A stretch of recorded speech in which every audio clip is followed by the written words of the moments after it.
সম্মানিত বন্ধুগণ, আসসালামু আলাইকুম। দূরে কাছে দেশে অথবা দেশে বাইরে থেকে প্রিয় বন্ধুরা, ঠিক এই মুহূর্তে যে যেখান থেকে বাস্তব জীবনের গল্প শোনার জন্য আমার সাথে জয়েন করেছেন, আমি আপন।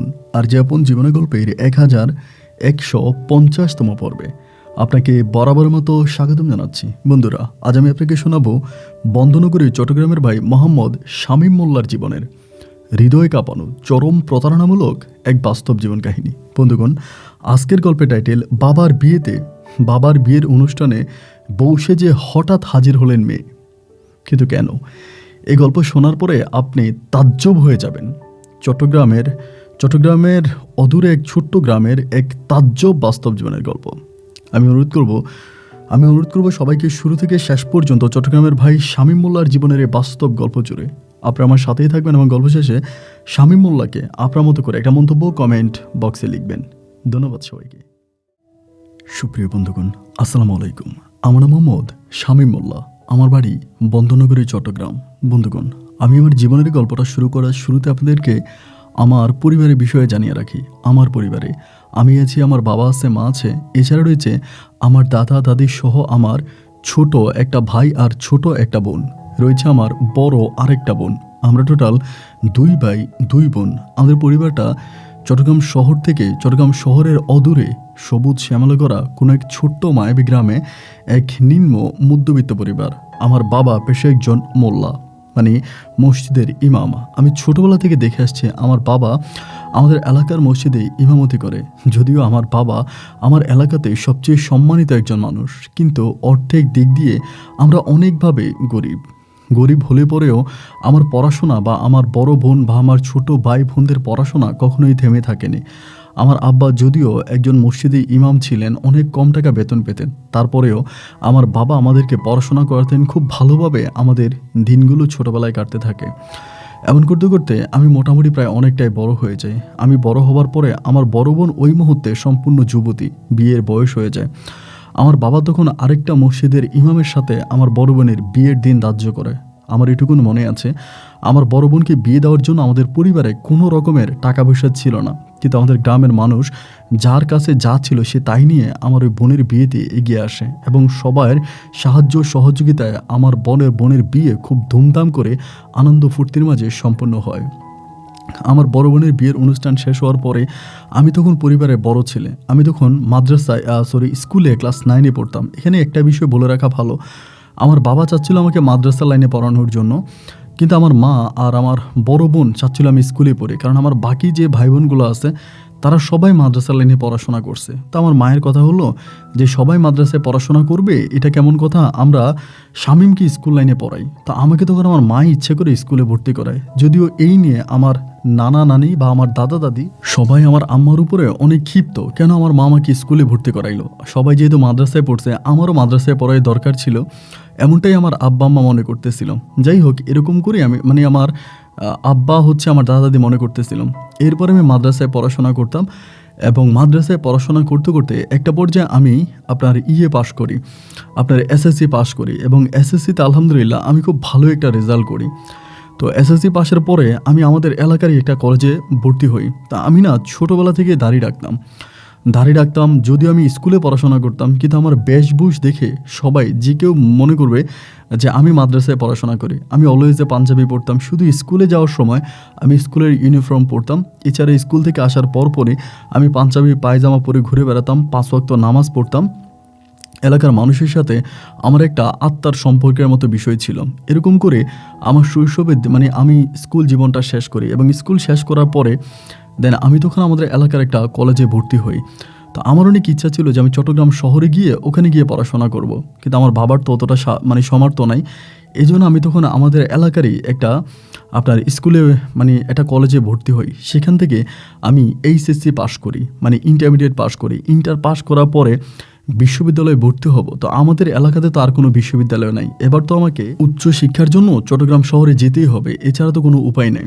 কিন্তু আমি যে চট্টগ্রাম শহরে গিয়ে পড়াশোনা করব, আমার পরিবারের যে অবস্থা, আমার যে ছোট বোন, আমার ছোট ভাই, ওদের অবস্থা তো আসলেই খুব বেশি ভালো না। কারণ আমার বাবা যে টাকা বেতন পায় সেই থেকে আমার বাবার বেতন 1200, 1500, 2000, ওই 2000 টাকা মাসে বেতনে আমার বাবা মসজিদে ইমামতি করে এখন এই টাকা বেতন দিয়ে কিভাবে আমার পরিবার চলবে বলেন? পরিবার চালাতেই তো কষ্ট হয়ে যায়। এরপরে আমি ওখানে গিয়ে পড়াশোনা করব, এটা তো আমার জন্য অনেক ডিফিকাল্ট হয়ে গেল। এরপরেও এলাকার মানুষজন সাহায্য সহযোগিতা করে। আমার বড় বোন জামাই, মানে আমার দুলাভাই, যদিও তিনি পেশায় একজন ইমাম ছিলেন, এরপর আমার বড় বোন জামাইয়ের আউট কিছু ব্যবসা বাণিজ্য ছিল, যার জন্য আমার বড় বোন জামাই আমাকে কিছু সাহায্য সহযোগিতা করে এবং এরপরে আমি চট্টগ্রাম শহরেরই একটা বিশ্ববিদ্যালয়ে ভর্তি হই। আমি খুলেই বলি, আমি ভালো একটা বিশ্ববিদ্যালয়ে ভর্তি হই, নামকরা এবং পাবলিক বিশ্ববিদ্যালয়। তো সেখানে ভর্তি হওয়ার পরে আমি তখন ইসলামিকের উপরে পড়াশোনা করি, ইসলামিক সাবজেক্টের উপরে।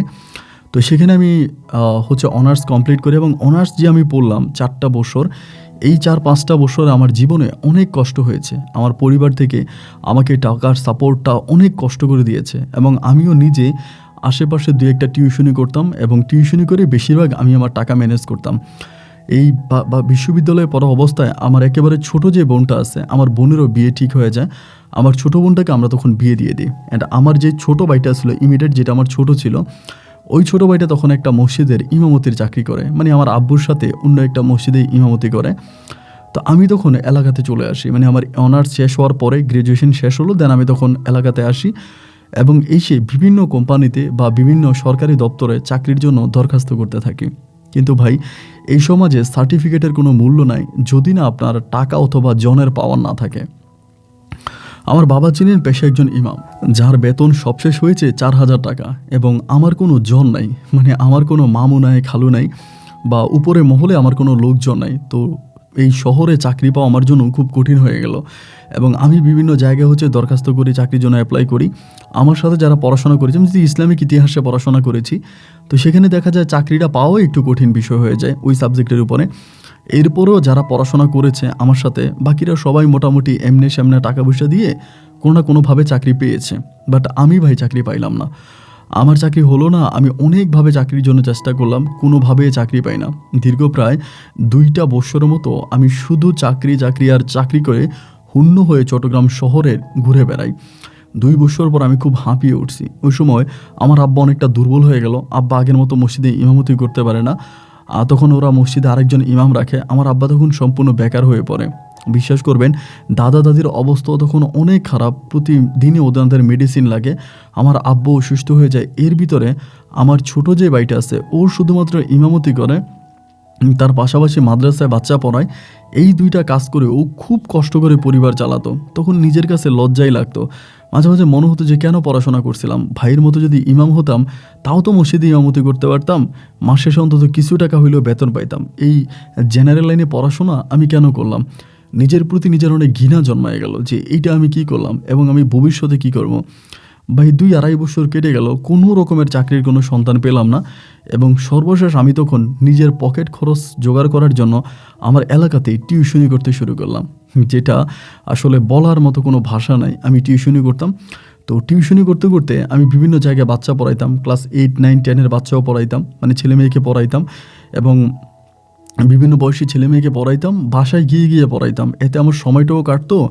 আর মানে চাকরির জন্য যে বসে থাকতে থাকতে একটা ডিপ্রেশন নিজের ভিতরে ঢুকে গেল, ওই ডিপ্রেশন থেকেও মোটামুটি বের হইতে পারছি। অ্যান্ড এইভাবে দিন আর রাতগুলো কাটতে কাটতে আমাদের এলাকাতে হাসনা বলে একটা মেয়ে ছিল। ওই মেয়েটা ক্লাস 9-এ পড়তো। তো ওই মেয়েটার মানে পড়াশোনা একটু দুর্বল ছিল। ওর বাবা তখন আমাকে ওদের বাসায় নিয়ে যায়। ওটা এক বাপের এক মেয়ে ছিল, এই মেয়ের কোনো ভাই বোন ছিল না। তো ওর বাবা তখন আমাকে নিয়ে যায় যে তুমি যেহেতু হাফেজ সাহেবের ছেলে, মানে তাইলে তুমি একটা আমার মেয়েটারে পড়াও। পরে উনি মেয়েটারে পড়াইতে দিলাম, আমি ওনার মেয়েকে পড়াইতাম। আমার ভিতরে বা ওনার মেয়েকে পড়ানো নিয়ে না মানে কোনো রকমের সংকোচ ছিল না। আমি অন্য বাচ্চাদেরকে বা অন্য স্টুডেন্টদেরকে যেরকম পড়াতাম, এই হাসনাকেও আমি একইভাবে পড়াইতাম। তো এভাবে ওদের বাড়িতে আমি 3 মাস ধরে ওরে পড়াই। ও তখন ক্লাস 9-এ পড়ে, খেয়াল করবেন কথা। তো 3 মাস ধরে যখন পড়াই, ওই মুহূর্তে হঠাৎ করে হাসনার বাবা করলো কি, আমার আব্বার কাছে মানে হাসনাকে আমার কাছে বিয়ে দেওয়ার প্রস্তাব দিল। মানে ওদের বাসায় যাইতাম, ওর আব্বা আমার সাথে বসে কথাবার্তা বলতাম এবং ওর আব্বা আমার সাথে আমার সম্পর্কটা এতটাই ভালো হয়ে গেল বলার মতো না। তো যেহেতু ওনাদের আর কোনো ছেলে নেই, আর কোনো মেয়ে নেই, ওনাদের একটাই মেয়ে। তো তারা চিন্তা করলো যেহেতু আমি পড়াশোনা করছি, শিক্ষিত একটা ছেলে, দেখতে শুনতে ভালো এবং আমার কাছে, এবং আমার বাবা একজন মানে হাফেজ, মানে আপনার হুজুর মানুষ, আমার পরিবারটা একটা মোল্লা পরিবার। এই চিন্তা ভাবনা করে হাসনার বাবা তখন সিদ্ধান্ত নিল যে হাসনাকে আমার কাছে বিয়ে দিবে। এটা বলে আমার আব্বার কাছে বিয়ের প্রস্তাব করলো। এবং আব্বুর কাছে বিয়ের প্রস্তাব করার পরে আব্বু তখন একটু মানে অন্যরকমভাবে মানে নিল বিষয়টা, যে বাবা বাবা মনে করলো যে সম্ভবত এই হাসনার সাথে আমার কোনো না কোনো সম্পর্ক আছে, প্রেম ভালোবাসা আছে, এইটা হাসনার বাবা উপলব্ধি করছে বা তিনি বুঝতে পারছে। অ্যান্ড সেখান থেকে তিনি আমার কাছে হাসনার বিয়ের প্রস্তাব নিয়ে আসছে, এইটা আমার আব্বা মনে করে। এবং মনে করে আব্বা একদিন আমার আম্মাকে দিয়ে আমাকে জিজ্ঞাসা করায় যে আমার কোনো পছন্দ আছে কি না বা আমার কোনো ভালো লাগা আছে কি না। তা আম্মু যখন আমাকে এটা জিজ্ঞেস করে আমি তখন একটা হাসি দিই। হাসি দিই কেন ভাই জানেন? আমার সাথে আমি একটা মাত্র ছেলে আর কি, মানে আমার বেসের যারা আছে সবাই মোটামুটি 10-15টা প্রেম করে ফেলছে, কেউই আসলে সিঙ্গেল নাই বা অনেকেই বিয়েও করে ফেলছে। বাট আমি শুধু একমাত্র ব্যক্তি যে কিনা ক্লাস 1 থেকে আপনার গ্র্যাজুয়েশন শেষ করছি, এই পর্যন্ত কারো কোনো প্রেমে পড়লাম না, কারোর সাথে আমার কোনো প্রেম ভালোবাসা হলো না। মানে জীবনটাই কেমন জানি আমার হয়ে গেল যে অন্যরকম একটা জীবন, যেখানে কোনো রসকস বলতে কিছুই নেই, শুধুমাত্র পরিবার, চাকরির চিন্তা, টেনশন, এই নিয়ে আমার জীবন কাটতো। সেই হিসাবে যখন মা এসে আমাকে এই বয়সে জিজ্ঞেস করে যে আমার কোনো পছন্দ আছে কি না, তখন একটা হাসিই তো আসার কথা। আমি তখন বললাম যে না মা, আমার কোনো পছন্দ নাই, আর পছন্দ করে বিয়ে করার চিন্তা ভাবনাও নাই। আর এখানে আরেকটা বিষয় বলে রাখা ভালো, এটা আপনাদেরকে একটু ক্লিয়ার করে রাখি, আমার যে ছোটো ভাই ছিল ও কিন্তু বিয়ে করে ফেলছে, আরও অনেক আগে ও বিয়ে করে ফেলছে। কারণ ও যে মসজিদে ইমামতি করতো, ওই ইমামতি করা অবস্থায় এলাকার লোকজনে বলছে যে ওরা অবিবাহিত ইমাম মসজিদে রাখবে না, মানে অবিবাহিত ইমাম মসজিদে রাখবে না, কারণ অবিবাহিত ইমাম মসজিদে চাকরি করলে অনেক ধরনের সমস্যা, তারা হচ্ছে বিবাহিত ইমাম রাখবে। তো যার জন্য বাধ্য হয়ে আমার আব্বা আমার ছোটো ভাইকে বিয়ে করাই দেয়। তো ওই সময় তো আমি এখনও চাকরি বাকরি পাইনি, আমি কোনো কিছু বলি না, আমার আব্বা বিয়ে করাই দেয়। তো আমার ছোটো ভাই কিন্তু আবার বউ নিয়ে ওই যেখানে মসজিদে ইমামতি করে ওই এলাকাতেই থাকতো। এরপরে দেখা গেলো আম্মু এটা বলার পর আমি বললাম যে না, আমার লাইফে এরকম কোনো ভালো লাগা, ভালোবাসা বা কারোর সাথে কোনো প্রেম প্রীতি নাই। আম্মু আমাকে বল আমার কাছে খুলে বল, এবং তুই যে একটা মেয়েরে পড়াস, অমুকের বাড়িতে গিয়ে হাসনা নামের একটা মেয়ে, এই মেয়েকে কি তোর ভালো লাগে? মানে আমি আম্মুর কথাটা শুনে না একটু অবাক হয়ে গেলাম, এবং অবাক হয়ে আম্মুর জিজ্ঞেস করলাম যে আম্মু এটা তুমি কী বলতেছো? আমার যদি কাউরে ভালোই লাগবে আমি তোমাদেরকে বলবো না কেন? আর আরেকটা বড় কথা হচ্ছে ওই মেয়েকে ভালো লাগার তো প্রশ্নই আসে না। আমি ওই মেয়েরে পড়াই বা এইটুকু, ওই মেয়ের প্রতি আমার কোনো ভালো লাগা, ভালোবাসা এই টাইপের কোনো কিছুই নেই। সো এরকম উল্টাপাল্টা কথা বইল না। আমার আম্মা বলে যে না, তোর যদি ভালো লেগেই থাকে আমাদের কাছে বলতে পারিস, তো কোনো সমস্যা নাই। আমি বললাম না, এরকম কিছুই না। এর পরের দিনে আম্মু তখন এসে আমারে বলতেছে যে এই ঘটনা, হাসনার বাবা তো তোর আব্বুর কাছে বিয়ের প্রস্তাব পাঠাইছে, যে তুই নাকি হাসনাকে, মানে হাসনার সাথে তোর বিয়ে হবে, এরকম একটা কথা। আমি বললাম যে মা দেখো, আমি এখনও কোনো চাকরি পাই নাই, গ্র্যাজুয়েশন করেছি, আমার বয়সে যারা আছে সবাই চাকরি বাকরি করছে, বুঝলাম সবাই বিয়ে শাদী করে ফেলেছে, আমি এখনও বিয়ে করিনি, একজন মোল্লার ছেলে হিসাবে আমার বিয়ে করে ফেলা উচিত। কিন্তু মা, আমি তো নিজের পকেট খরচের টাকায় জোগাড় করি অন্যের বাড়িতে টিউশনি করে, তো সেখানে আমি যদি হাসনাকে বিয়ে করি তাহলে আমি কিভাবে কি করব? আমার আম্মা বলে সমস্যা নাই, হাসনার বাবা তো আছে, তাদের ছেলের মতো হয়ে থাকবি, হাসান বাবা তোরা টাকা পয়সা দিব। আমি বললাম এটা কোনো কথা হইল মা? আমি পড়াশোনা শেষ করে বুঝি শ্বশুরের টাকার উপরে ডিপেন্ড করে বসে থাকবো? আর তুমি এটা কীভাবে চিন্তা করলা? এটা কখনোই হবে না, আমি করব না। পরে আমার আম্মা যখন ব্যর্থ হলো, আব্বু তখন আমারে বুঝাইলো যে এই ঘটনার শামীম, বিয়ে করে ফেল, বিয়ে করার বয়স হয়েছে, এবং তোর বউয়েরও একটা দোয়া তোর উপরে আসবে। অনেক সময় দেখা যায় যে বউয়ের দোয়ায়ও স্বামীর চাকরি হয়ে যায়, তো তোর চাকরি হয়ে যাবে, তুই ইয়েটা কর, মানে বিয়ে কর। আমি তখনও করলাম না। তো এরকম করে ওদের বাসায় যেতাম, ওরে পড়াইতাম, হাসনারে পড়াইতাম। এমন করতে করতে হাসনার যেই আপনার বাবা মা ছিল ওরাও আমার তখন বুঝায় যে শামীম, আমাদের মেয়ের তো অনেক ভালো ভালো বিয়ের প্রস্তাব আসতেছে, আবার হাসনার বাবার কিন্তু অনেক টাকা পয়সা ছিল, মানে প্রচুর জায়গায় সম্পত্তি ছিল, এবং তিনার টাকা পয়সার কোনো অভাব নাই। আমি জানি না তিনি আমার আব্বাকে কী প্রস্তাব দিয়েছে বা টাকা পয়সার কোনো অফার করেছে কিনা, সেটা আমি জানি না। তবে তিনি আমারে বলতেছে যে আমার মেয়েটার জন্য অনেক ভালো ভালো বিয়ের প্রস্তাব আসে। তো আমি কিন্তু কোথাও আমার মেয়েটাকে বিয়ে দেই না, এবং আমি এরকম একজন ছেলে খুঁজতেছিলাম যে দেখতে শুনতে ভালো হবে, শিক্ষিত হবে, আর সবচেয়ে বড় কথা হবে সে আমার এলাকার হতে হবে। তো সর্বদিক থেকে আমার তোমার অনেক ভালো লাগছে, এই জন্য আমার মেয়েটাকে আমি তোমার কাছে বিয়ে দিতে চাই। পরে আমি শুধু ওনাকে এটাই বললাম যে আপনার মেয়ের সাথে আমার বয়সের পার্থক্য আপনি জানেন? উনি বলে এটা কোনো বিষয় না, বয়সের পার্থক্য হলে কী হয়েছে, আমিও তো তোমার চাচিরে অনেক কম বয়সে বিয়ে করছি। পরে আমি বললাম আপনার জেনারেশন আর আমার জেনারেশন তো একরকম না। না, উনি আসলে কোনোভাবেই আমার ওই কথাবার্তা শুনবে না, উনি আমার আব্বা আম্মার মতোই ঢোল পিটাচ্ছে যে হাসনাকে আমার কাছে বিয়ে দিবে এবং দিয়েই ছাড়বে। এবং আমি তখন হাসনাকে পড়াইতাম, এবং এইভাবে চলতে চলতে আমি একটা পর্যায়ে রাগ করে হাসনাকে পড়ানো বন্ধ করে দিই, যে দূরে চাই আমি আর হাসনাকে পড়াবোই না, ওরে পড়ানোই বন্ধ করে দিই। এবং পড়ানো বন্ধ করে দিলে পরে আমার আব্বা আম্মা তখন আমার উপরে খুব রাগ করে, আমার সাথে কথা বলে না। আমি খাইতে বসলে আব্বা আম্মা আমার সাথে খাইতে বসে না, মানে কেমন একটা মুখ কালো করে থাকে, মানে তাদের মনে অনেক কষ্ট বোঝা যাচ্ছে। পরে আমি চিন্তা করলাম আমার বাবা মাকে অনেক কষ্ট করে ভাই পড়াশোনা করাইছে, অনেক কষ্ট করে তারা আমাকে গ্র্যাজুয়েশন করাইছে, এবং পড়াশোনা শেষ হওয়ার পরে আজকের এই বয়সে এসেও আমি কোনো চাকরি বাকরি পাই নাই। এখনও আমার আব্বা আম্মার কামাইয়ের উপরে আমি খেয়ে যাচ্ছি। চাকরি করে না হয় তাদেরকে 2 টাকা দিতে পারি নাই, কিন্তু একটা বিয়ে করে তো তাদের মনে একটু শান্তি দিতে পারবো। আমার একটা বিয়েতে যদি আমার আব্বা আম্মা খুশি হয় বা তারা যদি অন্তত এইটুকুন শান্তি পায়, তাহলে ভাই আমার আর কোনো সমস্যা নেই। আমি তখন আমার আব্বা আম্মার প্রস্তাবে আল্লাহর নামের উপরে তক্কা করে রাজি হয়ে গেলাম যে ঠিক আছে, আমি তাহলে বিয়ে করতে রাজি আছি। দেন আমার আব্বা আম্মা তখন হাসনার বাবার সাথে কথাবার্তা বললো, ফুল অ্যান্ড ফাইনালি খুব আনন্দ ফুর্তি করেই হাসনার সাথে আমার বিবাহ সম্পূর্ণ হলো। এবং বিবাহ সম্পূর্ণ হওয়ার পরে যখন আমি হাসনাকে নিয়ে বাসর ঘরে ঢুকলাম, আমার যখন বাসর হবে ঠিক তখনই আমি দেখলাম যে হাসনা জানি কেমন একটু অন্যমনস্ক, মানে কেমন একটা কান্না কান্না ভাব। আমার কাছে যেটা মনে হয় যে আমার মতো এরকম মধ্যবয়সী একটা ছেলেকে ও মনে হয় স্বামী হিসাবে মেনে নিতে পারে নাই। আমি মুখ ভর্তি দাঁড়িয়ে রাখতাম এবং মানে অনেক মোটাকাটা ছিলাম, অনেকটা মানে অপছন্দ করার মতো একটা ছেলে ছিলাম এরকম। তো আমার মতো একটা লোককে মনে হয় ও পছন্দ করতে পারে নাই, মানে এটা আমার কাছে মনে হয়। আবার এটাও চিন্তা করি যে মনে হয় যেন বয়স তো কম, এত কম বয়সে বিয়ে হয়েছে, এই জন্য মনে হয় এরকমটা করতেছে। তো বাসর ঘর ওর সাথে আমি মানে ভালোভাবেই ছিলাম, তেমন কিছুই করি নাই, হাজব্যান্ড ওয়াইফ মতোই ঘুমিয়েছিলাম। এবং পরে সকাল হলো, ওর বাড়ি থেকে লোকজন আসলো এবং ও ওদের বাড়িতে চলে গেল।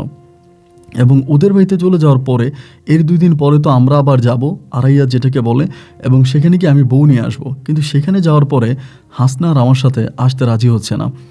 মানে হাসনার বাবা মা বলতেছে তুই চলে যা, তোর স্বামীর বাড়িতে তুই যাবি যা, কিন্তু হাসনা আর আমার সাথে আসবে না। মানে ওকে আর আমি বেঁধেও আমার কাছে আনতে পারতেছি না। মানে পরে আমি ওকে রেখে আমার সাথে যারা গিয়েছিল তারা সবাই মিলে চলে আসলাম। তো এলাকাতে তখন আস্তে আস্তে জিনিসটা রটে যাইতে আসছে যে আমি বিয়ে করছি, আমার বউ আমার কাছে আসে না। মানে এটা তো মনে হয় একটা খারাপ একটা মান সম্মানের বিষয়। পরে আমার আব্বা হাসনার আব্বার সাথে খারাপ ব্যবহার করে, এবং খারাপ ব্যবহারের এক পর্যায়ে হাসনার বাবা হাসনাকে একরকম মানে হাত পা বেঁধে আমার বাড়িতে দিয়ে যায়। তো আমার বাড়িতে দিয়ে যাওয়ার পরে যেটা হয় সেটা হচ্ছে হাসনা সারাক্ষণই ধরেন আপনার ঘরের কোনার ভিতরে বসে বসে কান্না করে, খাওয়া দাওয়া করে না, ঘুমায় না এবং কান্নাকাটি করে। মানে সবসময় আমি তার ভিতরে একটা নার্ভাস একটা ভাব দেখি। তো আমি তাকে জিজ্ঞেস করি যে কী হয়েছে, আমার কাছে বলো, মানে তুমি তো আমাকে বলতে পারো, আমাকে বলতে তো কোনো সমস্যা নাই, মানে কী কারণে তুমি এরকমটা করতেছো, আমাকে কি তোমার পছন্দ হয় নাই, আমাকে তোমার ভাল লাগে না? মানে ও না ভাই কোনো কিছুই বলে না। মানে আমি কোনো কথা বললে আমার কথার কোনো সঠিক রিপ্লাই ও করেই না, এবং শুধুমাত্র কান্নাকাটি করে। এবং কান্না যে করে এমনভাবে মানে হুফিয়ে হুফিয়ে হুফিয়ে হুফিয়ে কাঁদে, মানে ওর কান্না দেখে না আমার নিজেরও অনেকটা খারাপ লাগে যে আমি কি করতে পারি, ও কেন এতটা কান্না করে, মানে কেন ও বুঝে না। দেখা গেল যে না, আসলে কোনোভাবে আমি ওর কান্নাকাটি থামাইতে পারতেছি না। ও এরকম করে কান্নাকাটি করে দিন যায় রাত যায়, এবং আমি কখনোই ওর শরীরেও হাত দিতে পারি না। দেখেন যে মেয়েটা সারাদিনে কান্না করে, খাওয়া দাওয়া করে না, ওর শরীরে হাত দিব কি? এরপরও এভাবে প্রায় আমি 15 দিনের মতো সংসার করি। 15 দিনের মধ্যে আমাদের মাঝে কোনোভাবে কোনো রকমের কোনো স্বামী স্ত্রীর সম্পর্ক হয় নাই। 15 দিন পরে একদিন যখন রাতের বেলায় আমি ওই শরীরে হাত দিই, এবং হাত দিলে পরে ও তখন লাফ দিয়ে উঠে যায়, মানে মনে হয় ওকে সাপে সবল মারছে এমন একটা অবস্থা। এবং উঠে বলতেছে দেখেন আমি আপনাকে আজকে সাবধান করে দিতেছি, আপনি আমার সাথে সংসার করেন, আপনি আমার স্বামী আছেন, সবই ঠিক আছে, কিন্তু আপনি কোনোদিন আমার শরীরে হাত দিতে পারবেন না। আপনি এটা আশা করেন না যে আপনার সাথে আমার এই ধরনের কোনো সম্পর্ক হবে। আমি তখন বললাম এটা তুমি কি বলো, আমি তোমাকে বিয়ে করছি, তুমি আমার বিবাহিতা বউ, তা তোমার সাথে আমার এগুলো হবে না? ও বলে যে না, আমি আপনাকে কখনোই মন থেকে বিয়ে করি নাই, আমার পরিবার আপনার কাছে আমাকে জোর করে বিয়ে দিয়েছে, আমি আপনাকে কোনোদিনও স্বামী হিসেবে মানতে পারবো না, এটা কোনোভাবেই সম্ভব না, আপনি আমার শরীরে হাত দিবেন না। সেদিন রাতে আমি অনেক কষ্ট পাইছিলাম, মানে অনেক বেশি কষ্ট পাইছি। এবং কষ্ট পাওয়ার পরে আমি কি করলাম, পরের দিনে বিষয়টা আমি তখন মানে আমার আব্বা আম্মাকে বললে তো আব্বা আম্মা খেপে যাবে, মানে রাগারাগি করবে। আমি তখন গোপনে আমার শ্বশুরের বাড়িতে আমার শ্বশুরের সাথে আমি তখন দেখা করি, এবং দেখা করে আমি আমার শ্বশুরকে মানে হাসনার আব্বাকে আমি তখন বলি যে বাবা এমন এমন ঘটনা, আমি কি করব বলেন। এবং উনি তখন ওনার ওয়াইফের কাছে আমাকে নিয়ে গেল, মানে আমার শাশুড়ির কাছে। আমার শাশুড়িকে তখন বললো ঘটনাটা, উনিই বললো। পরে শাশুড়ি আমার মাথায় হাত দিয়ে বলতেছে বাবা শামীম শোনো, আমার মেয়েটা তো অনেক কম বয়সে বিয়ে হয়েছে, আর তোমার তো বয়স অনেক বেশি, তা মেয়েটার বয়স যেহেতু কম, তাহলে দুজনের অ্যাডজাস্ট হতে একটু সময় লাগবে, তুমি একটু টাইম দাও, দেখবে ঠিক হয়ে যাবে। তো আমি বললাম যে টাইম দিব, আচ্ছা ঠিক আছে। পরে আমার শাশুড়ির কথা মানলাম, মেনে ওকে আমি ঘরের মধ্যে ওভাবেই রেখে দিলাম, কখনো শরীরে হাত দিতাম না, যেভাবে ও থাকতে যেত ওভাবেই ওকে রাখতাম। তো নিজে যেহেতু একটা পুরুষ মানুষ, মধ্য বয়স আমার হয়ে গেছে, আমার ভিতরে তো অনেক ধরনের চাহিদা কাজ করে। আমি খুব কষ্ট করে নিজেরে কন্ট্রোল করতাম, অনেক কষ্ট করে। অ্যান্ড তখনও কিন্তু আমি কোনো চাকরি পাই নাই, আমি কোথাও কোনো চাকরি পাই নাই। আমি তখনও সেই পরিবারের উপরেই ডিপেন্ড করে আছি। আশেপাশে দুই একটা টিউশনি করতেছি, এবং টিউশনির যে টাকা পাচ্ছি এটা দিয়ে বাজার সাজার টুকিটাকি করতেছি, এবং ওভাবেই আমি আমার পরিবার চালাইতে আসি। দেন এভাবে সময়গুলো কাটতে কাটতে ও তখন যেহেতু ওর বাপের বাড়ি কাছে ছিল, মানে পাশাপাশি ছিল, বেশিরভাগ সময় ওর বাবার বাড়িতে চলে যেত। মানে ওই বাড়িতে যাইতো, ওই বাড়িতেই থাকতো, আমার বাড়িতে খুব কমই আসতো। তা আমার আম্মু না কিছু বলতো না। আম্মা বলতো না, তার কারণ হচ্ছে আম্মা মনে করতো যে ওর অনেক বয়স কম, ও কোনো কিছু বুঝে না, আস্তে আস্তে করে ঠিক হয়ে যাবে এবং একটা সময় সব কিছু ঠিক হবে, আম্মা এটা মনে করতো। তো ওর যে বয়স কম, আম্মা এটাকেই সবসময় বেশি প্রাধান্য দিত যে ওর বয়স কম, অনেক কিছু বুঝে না, ও ছোট। তা আমিও আম্মার কথাই মেনে নিতাম যে এরকম। এমন করতে করতে আমি তো দোকানপাটে যাইতাম, দোকানপাটে বসতাম, আমার বয়সীয় তো কিছু বন্ধুবান্ধব আছে, মানে যাদের সাথে আমার চলাফেরা। এভাবে প্রায় আমি 8 মাসের মতো সংসার করি। আপনি শুনলে অবাক হয়ে যাবেন যে ওই 8 মাসে কোনো দিন ওর সাথে আমার কোনো রকমের শারীরিক সম্পর্ক হয় নাই। আমি মনে হয় পৃথিবীর একমাত্র ব্যক্তি যে 8 মাস ধরে ওর সাথে সংসার করি, 8 মাস ধরে ওর সাথে থাকে, আমি কখনোই ওর গায়ে হাত দিতে পারি নাই, কখনো ও ওর শরীরে আমাকে হাত দিতে দেয় নাই। তো আমি ওই 8 মাস পর্যন্ত এভাবেই নিজের জীবন কাটাই এবং চিন্তা করি যে আসলেই কী করব, মানে আসলেই কী করা যায় এবং আমি কীভাবে কী করবো, মানে বুঝে উঠতে পারতেছি না আর কি, মানে কোনো কিছু বুঝতে পারতেছি না। যাই হোক, এভাবেই তখন পড়ে আসি। এবং 8 মাস পরে আমি দোকানপাটে যাইতাম, তখন আমি আমার এলাকার একটা শিক্ষকতাও করতাম, একটা মাদ্রাসায়। আপনার হচ্ছে ইংলিশ শিক্ষক হিসেবে আমি শিক্ষকতা করতাম। আমার আব্বুর সুবাদে আমার একটা চাকরি হয় এলাকার মাদ্রাসায়। তো সেই এলাকার মাদ্রাসায় যাইতাম, আসতাম। ওই এলাকার মাদ্রাসারই আরেকজন শিক্ষক, মানে উনিও আমার বয়সী, তিনি আমাকে একদিন বলতেছে যে, শামীম ভাই, আপনি তো মোল্লা সাহেবের ছেলে, একটা কথা বলে কিছু মনে করেন না, মানে কীভাবে বলবো, বলতেও খারাপ লাগতেছে, কিন্তু বাস্তবতার জন্য আপনাকে কথাটা শুনতেও হবে। আমি বললাম, ভাই সমস্যা নাই তো, কথা যত কঠিনই হোক আমি শুনবো, বলেন কি। আমাকে বলে যে আপনার বউ, মানে আমাদের এলাকাতে একজন ছেলে আছে, নাম হচ্ছে সুজন, ওর বাবা আবার ইতালি থাকে, ও এলাকাতে খুব মানে উড়াধুরা টাইপের চলাফেরা করে, একটু উশৃঙ্খল টাইপের ছেলে আর কি। বলে ওই সুজন কিন্তু মাঝে মাঝে আপনার শ্বশুর বাড়িতে যায়, এবং আপনার বউ দেখে যে বেশিরভাগ সময় আপনার শ্বশুর বাড়িতে পড়ে থাকে। তো যেটা মনে হয় যে সুজনের সাথে মনে হয় আপনার ওয়াইফের কোনো একটা পরকীয়ার সম্পর্ক আছে। এই কথা আমাকে কে বললো? আমার মাদ্রাসায় শিক্ষকতা করা আরেকজন শিক্ষক। এটা শোনার পরে আমি তখন অবাক হয়ে গেলাম যে আসলে এই বিষয়টা কী।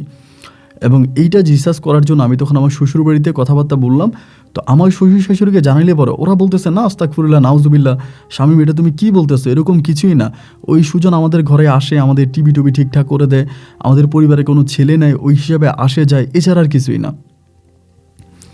তো এরপর আমার কাছে বিষয়টা অনেক ডাউট লাগলো যে আমি আজকে 9 মাস ধরে যার সাথে সংসার করি, তার শরীরে আমি হাত দিতে পারি নাই, এবং সে গিয়ে বেশিরভাগই তার বাপের বাড়িতে পড়ে থাকে, আর তার বাপের বাড়িতে এই সুজন নামের ছেলেটা যাতায়াত করে।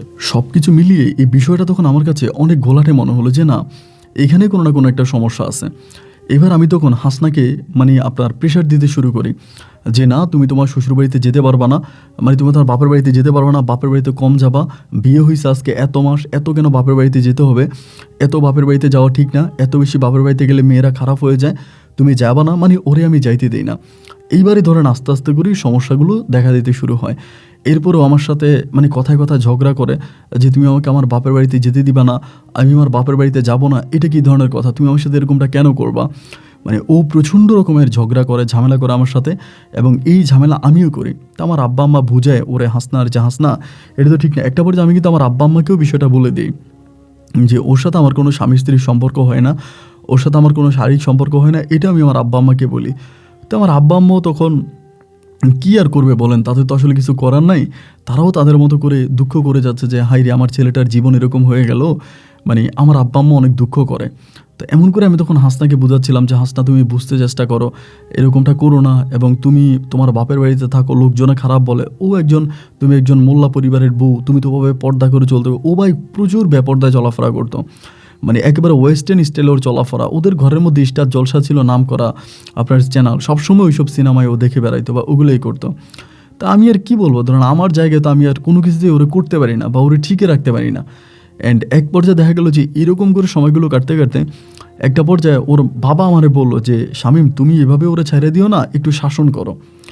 এবং শাসন করো বলার পরে একদিন রাতের বেলায় আমি জোর করে ওর সাথে স্বামী স্ত্রীর সম্পর্ক করার জন্য চেষ্টা করি যে আর কত 9 মাস হয়ে গেছে, এবং ওই দিনে ওর সাথে প্রচুর ধস্তাধস্তির একটা পর্যায়ে আমি ওকে মারি। এই জীবনে প্রথম আজকে 9 মাস সংসার করার পরে আমি ওর গায়ে হাত তুলি এবং একটু মোটামুটি ভালোভাবেই মারি। মারার পরে ও তখন পরের দিনে আমি যখন মাদ্রাসায় যাই ও ওর বাড়িতে চলে যায়, মানে ওদের বাড়িতে চলে যায়। এবং ওদের বাড়িতে চলে গেলে ও আর আসে না, ও আর আমাদের বাড়িতে আসে না। এবং না আসার পরে 2 দিন কেটে গেল, আসলো না। 2 দিন পরে আমি গেছি, যাইয়া ওর আব্বা আম্মারে বললাম যে ও আসতেছে না কেন। ওর আব্বা আম্মা ওকে বুঝায়, আমিও বুঝাই। ও একটাই বলে যে আমার গায়ে হাত তুলছে, আমি ওর কাছে যাব না। এবং ওই বেটা কত খারাপের খারাপ, ওনাকে মাদ্রাসায় শিক্ষকতা করে, ও আমাকে দর্শন করার জন্য ধরছে, মানে এরকমভাবে আমার সাথে কথাগুলো বলে। মানে আমি আসলে বুঝতে পারতেছিলাম না যে ওরে আমি কিভাবে কি করব বা কেমনি বুঝাবো। অ্যান্ড একটা পর্যায়ে ও তখন করলো কি যে ও আর আসবেই না, মানে ও টোটালি বলতেছে আমি আর আসবোই না, আমার সংসারও করবেই না। এভাবে হলো এবং হওয়ার ঠিক ওই চলে যাওয়ার ঠিক সপ্তাহখানিক পরে হঠাৎ করে একদিন সকালবেলা ওর বাবা আমাদের বাড়িতে এসে কান্না করতেছে, মানে হাসনার বাবা। তো আমি তখন বললাম যে আব্বু কী হয়েছে, সকালবেলা কান্না করতেছে। তো আমি এবার ঘুম থেকে মানে ফজরের নামাজ পড়ে একটু শুয়ে যাই এবং শুয়ে আমি ঘুম থেকে উঠি কিন্তু 8টার দিকে, মানে সকাল 8টার দিকে উঠি। ওইটা আমি গোসল টোসল করে 9টার দিকে আমি মাদ্রাসায় যাই। তো 8টার দিকে ঘুম থেকে উঠলাম এবং উঠার পরে উনি এসে আমাদের ঘরের দরজায় কান্না করতেছে, এই যে বাবা কী হয়েছে। পরে বলে বাবা সর্বনাশ হয়ে গেছে। কী হয়েছে? আমার মেয়ে তো পালাইছে। আপনার মেয়ে পালাইছে মানে কী হয়েছে? আমি আপনার কথা বুঝি নাই। বলে ওই যে তুমি যে সুজনের কথা বলেছিলা, ওই সুজনের সাথে আমার মেয়ে পালায়ে গেছে। মানে আমার মনে হয় আমি তখন দুনিয়াতে নাই। যতটা না কষ্ট পেয়েছি, ওকে তো আমি ভালোবাসছি, এটার জন্য যতটা না কষ্ট পেয়েছি তার চেয়ে বেশি কষ্ট পাইছি আমার মান সম্মান নিয়ে। আমাদের পরিবারটা একটা মোল্লা পরিবার। আমার আব্বা একজন আলুই, একজন মোল্লা, অথচ এই মোল্লা পরিবারের ছেলের বউ পালায়ে গেছে অন্য একটা ছেলের সাথে। এইটা তো আমার পরিবারের জন্য মেনে নেওয়া কত যে কষ্টকর, এটা আসলে বলে বোঝানো যাবে না। আমি প্রচণ্ড রকমের কান্নাকাটি করি, মানে ওখানেই ভেঙে পড়ি, রুমের মধ্যে যাই। এবং যাওয়ার পরে আমি কি করলাম, দুপুরের দিকে আমি আর মাদ্রাসায় গেলাম না। দুপুরের দিকে আপনার হাসনার বাড়ির ওইদিকে রওনা দিলাম, মানে ওর বাবার ওইদিকে, বাড়ির ওইদিকে। রাস্তার মধ্যে ভাই আমার যার সাথেই দেখা হচ্ছে, মানে যাদের সাথেই দেখা হচ্ছে, সবাই ঘুরে ফিরে আমাকে একটা কথাই বলে, কি ভাই আপনার বউ নাকি চলে গেছে। আমাকে বড়রা দেখলে বলে কীভাবে শামীম তোর বউ নাকি চলে গেছে, তোর বউ নাকি চলে গেছে। মানে সবাই আমাকে একই কথা বলে। মানে একরকম মনে হয় যেন মুখ লুকিয়ে আমি ওদের বাড়িতে যাই এবং গিয়ে দেখো ওর আব্বা আম্মা দুজনেই কান্না করে।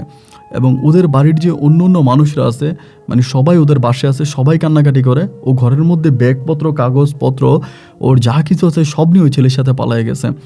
এবং ছেলের পরিবারের কাছে যাওয়া হয়েছে। ছেলের পরিবারে বলে যেহেতু আপনার মেয়েকে নিয়ে আমার ছেলে পালায়ে গেছে, তাহলে আমরা এই মেয়ে যদি ফিরে আসে আমরা মেনে নিব। কিন্তু এরা দুইজন কোথায় চলে গেছে এটার আর কোনো হদিশ পাওয়া যায় না। আমিও তখন হুন্য হয়ে খুঁজতেছি যে কোথায় গেল, সবাই খুঁজতেছে, এলাকাতে আর মুখ দেখানোর মতো অবস্থা নাই। প্রায় সপ্তাহখানেক পরে আমি খবর পাইলাম এই হাসনা ফিরে আসছে। এবং কোথায় ফিরে আসছে, ওই আপনার বাসায়, সুজনদের বাসায় ফিরে আসছে। এবং সুজনের আব্বা মা খুব সাদর ওদেরকে মেনে নিয়েছে। এরই মধ্যে জানতে পারে হাসনা নাকি আমাকে ডিভোর্সও দিয়ে দিছে। তো এরপর আসলে আর কিছু করার নাই। এবং সেখানকার মধ্যে হাসনা তখন থাকতেছে এবং থাকতে থাকতে হাসনা খুবই উশৃঙ্খল চলাফেরা। রাস্তাঘাটে আমার আব্বাকে দেখলে গালাগালি করে, আমার মাকে দেখলে গালাগালি করে। তারা নাকি জোর করে তাকে বিয়ে করাইছে।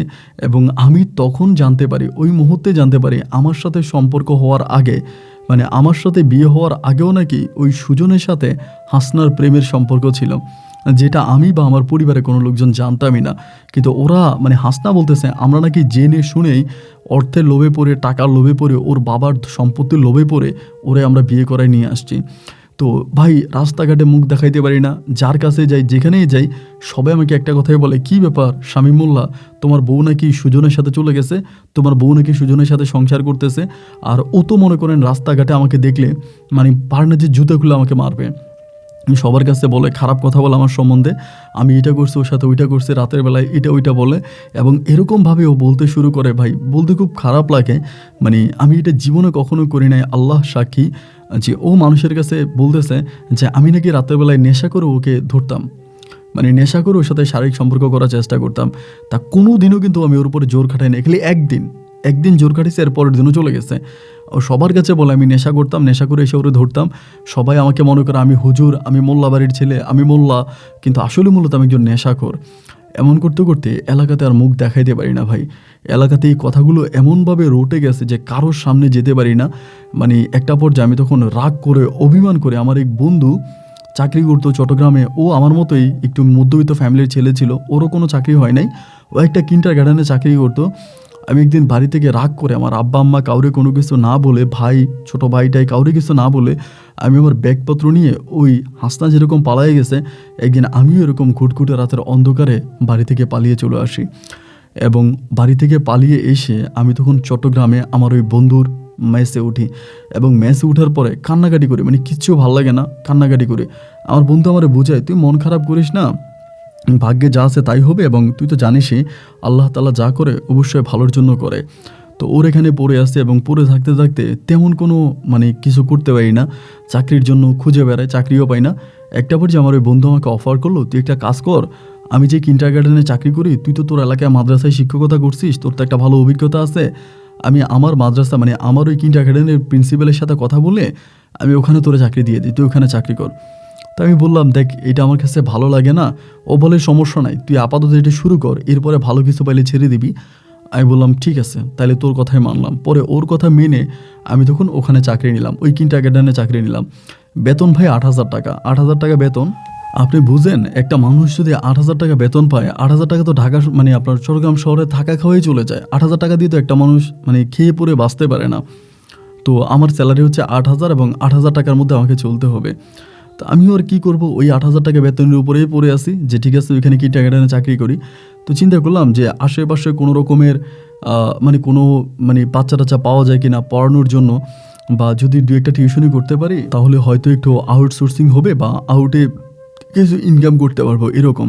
পরে এমন করতে করতে আমার বন্ধু যে আমাকে এখানে চাকরি দিয়েছে কিন্ডার গার্ডেনে, ওই আমারে বলতেছে, বন্ধু আমাদের ক্লাস 3-তে একটা মেয়ে পড়ে, ক্লাস 2-তে একটা মেয়ে পড়ে, নাম হচ্ছে জবা, এই মেয়েটারে তুই পড়া।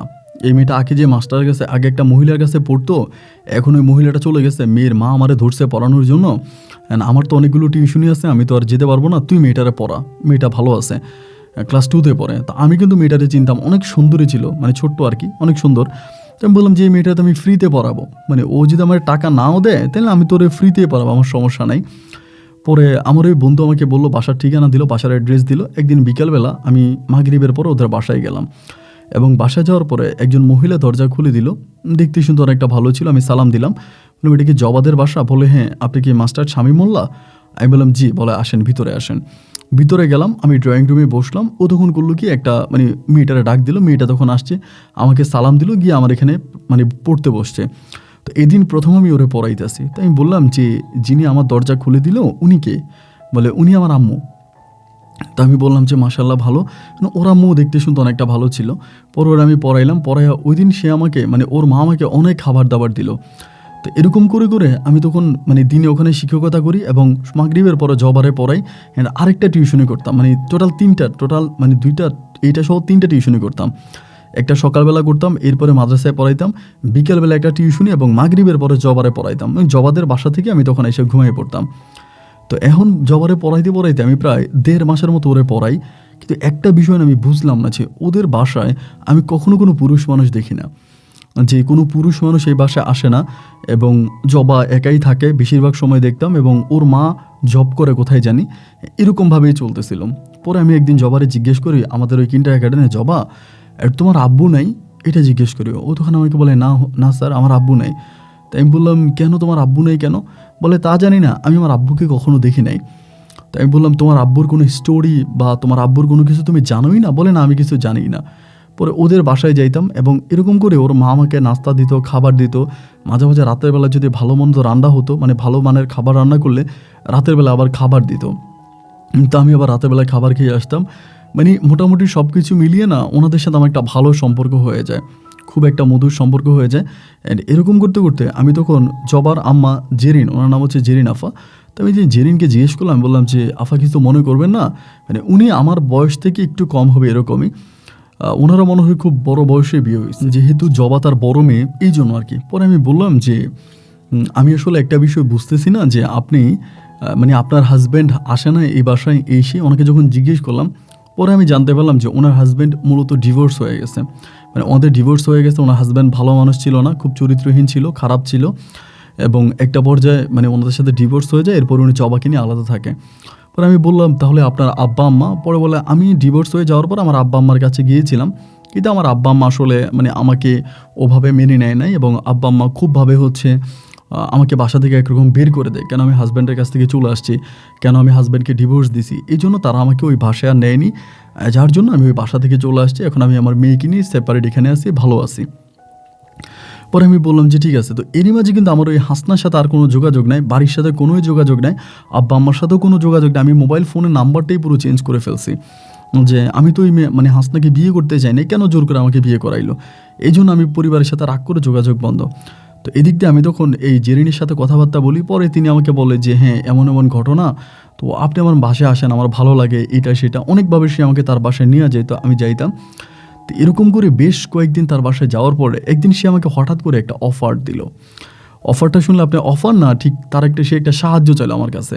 তাই আমি বললাম যে কী সাহায্য? বলে আপনি কি আমার সাথে একটু একদিন আমাদের অফিসে যাবেন, এমন করে আমাকে বলতেছে। আমি তখন বলতেছি যে মানে আমি আপনাদের অফিসে কেন যাব, মানে কারণটা কি? বলে আমার সাথে একদিন যাবেন আর কি। তো আমি বললাম যে আপনাদের অফিসে আমি একদিন যাব, তা কারণটা কি বলতে হবে না? বলে কারণ হচ্ছে আমি আসলে যে অফিসে জব করি, এখানে আমি সবাইকে বলছি যে আমার হাজব্যান্ড ঢাকাতে জব করে, আমার হাজব্যান্ড ঢাকায় থাকে অ্যান্ড আমি চিটংয়ে থাকি। কারণ আমি যদি বলি আমি ডিভোর্সি, তাহলে তো বুঝতেই পারেন যে এলাকার মানুষজন কত খারাপ, এরা আমার দিকে খারাপ নজর দিবে, আমার সাথে খারাপ সম্পর্ক করতে চাইবে। তো এই জন্য ধরেন আমি সবার কাছে বলি যে আমার হাজব্যান্ড ঢাকায় থাকে অ্যান্ড আমি হচ্ছে চিটংয়ে থাকি, আমি এখানে জব করি, আমার হাজব্যান্ড ঢাকায় জব করে। তো এইটা আমি সবার কাছে বলি। তো আজকে আমি অনেকগুলো বছর এখানে জব করি, তা আমার যারা কলিগ আছে, ছেলে আছে, মেয়ে আছে, বা আমার যে বস আছে, সবাই আমাকে বারবার জিজ্ঞেস করে কী ব্যাপার, আপনার হাজব্যান্ডকে কোনো দিন দেখলাম না, একদিন আপনার হাজব্যান্ডকে নিয়ে আসেন, আমরা একদিন আপনার হাজব্যান্ডকে দেখি। আবার এখানে আরেকটা বিষয় বলে রাখি, জেরিন কিন্তু মোটামুটি শিক্ষিত ছিল, কিন্তু অনেকটা শিক্ষিত ছিল। পরে আমাকে বলে যে আপনি যদি একদিন আমার সাথে আমাদের অফিসে আমার হাজব্যান্ড পরিচয়ে যান, তাহলে আমার জন্য না অনেক উপকার হয়। আমি তখন বললাম এইটা আপনি কী কথা বললেন, আমি আপনার হাজব্যান্ড হিসেবে আপনার অফিসে যাব অ্যান্ড সবাই জিনিসটা কীভাবে নেবে? বলে না, কেউ কীভাবে নেবে না, মানে আপনি জাস্ট যদি এই কাজটা করেন, তাহলে আমার অফিসের যে খারাপ মানুষগুলো আছে, যারা আমার দিকে খারাপ নজর দেয়, আমার সাথে খারাপ সম্পর্ক করার চেষ্টা করে, এরা একটু স্টপ হয়ে যাবে, এরা একটু বন্ধ হয়ে যাবে, এবং আমি এদের কাছ থেকে একটু রক্ষা পাবো যদি আপনি এই কাজটা করেন। আমি তখন বললাম যে আসলে কি বলবো, আমার কাছে কেমন যেন এই বিষয়টা একটু আনইজি মনে হচ্ছে। বলে না স্যার, আনইজি হওয়ার কিছু নেই, আপনি তো আমার সাথে অনেকটাই ক্লোজ, তাই না? আমরা তো ফ্রেন্ডের মতোই, তো আপনি তো আমাকে অনেক হেল্প করেন, অনেক সাহায্য করেন। আপনি যে শুধু আমার মেয়ের হোম টিচার তাও না, এর বাইরেও কিন্তু আপনার সাথে আমার একটা ভালো সম্পর্ক আছে। তো সেই সম্পর্কের সূত্র ধরে আমি আপনাকে রিকোয়েস্ট করলাম, এখন রাখা না রাখার বিষয় হচ্ছে আপনার। পরে আমি বললাম আচ্ছা ঠিক আছে, যেহেতু এরকম করেই বলতেছেন, তো বলে তাহলে কালকে। আমি বললাম কালকে? বলে হ্যাঁ কালকেই, কারণ আমার অফিসে অনেক ঝামেলা হইতে আছে, এটা না করলে কিন্তু আমি অফিসে অনেক বিপদে পড়ে যাব। তাই আমি বললাম আচ্ছা ঠিক আছে। পরে এটা বলে আমি তখন উনি আমাকে একটা কথা বললো, জেরিন, যে এটা কিন্তু আপনি কাউকে জানাতে পারবেন না, মানে বিষয়টা আপনি কাউকে বলবেন না, এটা যদি কেউ জানাজানি হয়ে যায় তাহলে আমার অনেক প্রবলেম হবে, তো বিষয়টা আপনি প্লিজ কাউরে বললেন না। তাই আমি বললাম না না না, আমার কাউকে বলার প্রয়োজন না, আমি কাউকে বলবো না। ওকে ফাইন, ঠিক আছে। পরে ওর সাথে কথাবার্তা বললাম, মানে জেরিনের সাথে। দেন আমি তখন রুমে আসলাম, মেসে আসলাম, এসে ভাবতেছিলাম যে আমার বন্ধুরে জানাবো বিষয়টা। পরে আবার মনে হলো যে আমি তো ওনার কাছে কথা দিয়েছিলাম যে বিষয়টা আমি কাউকে বলবো না, এখন আমার বন্ধুকে বললেও তো বিষয়টা মানে আমার একটু মানে ওনার কাছ থেকে আমার একটু অন্যরকম হয়ে গেল। তাই আমি বললাম ঠিক আছে, আমার বন্ধুকে আমি আর বলবো না। না বলেই আমি তখন ওভাবেই পড়ে আসি মানে ওইখানে। অ্যান্ড এমন করে পরের দিন আমি তখন আর মাদ্রাসায় মানে আবার ইয়েতে গেলাম না, কিন্ডারগার্টেনে গেলাম না। না গিয়ে ভালো পোশাক আশাক পরে উনি আবার আমাকে ফোন করতেছে যে শামীম ভাই তাড়াতাড়ি আসেন। পরে ওনার বাসায় গেছি, যাওয়ার পরে ওইভাবে আমি কোটটুট পরে গেছি। উনি দেখে তো একদম মানে আমার বলতেছে আপনি পুরো সাহেবের মতো লাগতেছে, মানে সত্যি আমার হাজব্যান্ডের মতো লাগতেছে। তো চলেন এমন করে। পরে আমি তার অফিসে গেলাম, এবং অফিসে যাওয়ার পরে এটি একটা প্রাইভেট কোম্পানি ছিল, আমি অফিসের নামটা নাই বলি, একটা প্রাইভেট কোম্পানি ছিল চট্টগ্রামের, খুব সুনামধন্য একটা কোম্পানি। ওইখানে যাওয়ার পরে সবাই সাথে ও পরিচয় করে দিতেছে আমার হাজব্যান্ড ঢাকায় থাকে, মানে আপনারা তো সবসময় বলেন আমার হাজব্যান্ডকে দেখবেন, তো দেখেন আমার হাজব্যান্ড। আর আমিও যেহেতু মোটামুটি শিক্ষিত ছিলাম, এদের সাথে আমি খুব ভালোভাবেই 2-1 ঘন্টার মতো ছিলাম। আমি মোটামুটি খুব মানে জিনিসটা খুব ভালোভাবে ম্যাচ করে গেছে, ভালোভাবে থেকে গেছি। তো এমন করতে করতে পরে ওই অফিসে যাওয়ার পরেই মানে ওই অফিসের অনেকের সাথে আমার মানে যোগাযোগ হয়, কথাবার্তা হয়। সেদিনে আবার অনেকে আমার ফোন নাম্বার নিয়ে যায় যে ভাই আপনার ফোন নাম্বার দেন, ফোন নাম্বার দেই। এমন করে ওর অফিসে থাকা অবস্থায় ওর এক অফিসের কলিগ একটা ছেলে আছে, নাম হচ্ছে রাব্বি। ওই রাব্বির সাথে আমি ফোনে কথা বলতে বলতে এই রাব্বির মাধ্যমে আমি একটা ভালো চাকরি পাই। মানে ওই রাব্বি ছেলেটা ওই আপনার জেরিনের অফিসেই চাকরি করতো। ওর সাথে আমি মাঝে মাঝে বলি, ফোনে কথাবার্তা বলি যে আমি তো এত সালে গ্র্যাজুয়েশন করছি, বাট জব হয় না। পরে ওর মাধ্যমে আমি একটা ভালো জব পাই, যদিও প্রাইভেট কোম্পানি ছিল, বাট স্যালারি অনেক ভালো ছিল। ওই রাব্বি ছিলেন আমাকে তখন জবের প্রস্তাবটা দেয় এবং সেখানকার ফোন নাম্বারগুলো আমাকে দেয়। তো সেখানে আমার তখন একটা ভালো জব হয়। অ্যান্ড জব হতে আমি জেরিনের প্রতি অত্যাধিক খুশি যে জেরিনের কারণে আমার একটা জব হলো। তো এই যে রাব্বির সাথে চলাফেরা করতাম বা রাব্বির সাথে কথা বলতে বলতাম, রাব্বি কিন্তু তখন আমার একটু ফ্রেন্ডলি হয়ে যায়, একটু বন্ধুর মতো। ওই রাব্বি কিন্তু আবার কাজ করতে হচ্ছে জেরিনের অফিসে। তো সেই সুবাদে মানে ওনার সাথে কথা রাব্বির সাথে কথাবার্তা হতে হতে ও কিন্তু একটা সময় ডাউট করে ফেলে যে আসলেই জেরিনের সাথে আমার ওরকম কোনো সম্পর্ক নাই। একদিন আমাকে খুবভাবে চাপ দিয়ে ধরে যে আসলেই কি আপনি জেরিনের হাজব্যান্ড কিনা, মানে আমাকে একটু সত্যি করে বলেন, আমরা তো ফ্রেন্ডলি। ওরকম করে যখন জিজ্ঞেস করে, আমি তখন ওর এরকম রিকোয়েস্ট দেখি যে মানুষটা আমাকে এত ভালো একটা চাকরি দিয়েছে, এত বছর ধরে আমি একটা ভালো চাকরি পাই না, ওর জন্য একটা ভালো চাকরি পাইছি। তো সেই সুবাদে আমি তখন বললাম যে হ্যাঁ আসলে মূলত আমি ওর হাজব্যান্ড না, কিন্তু ঘটনাটা এরকম এরকম। মানে এইভাবে আমি তখন এই ঘটনাটা তাকে জানাইলাম, ওই আপনার রাব্বি ভাইয়ের জানাইলাম।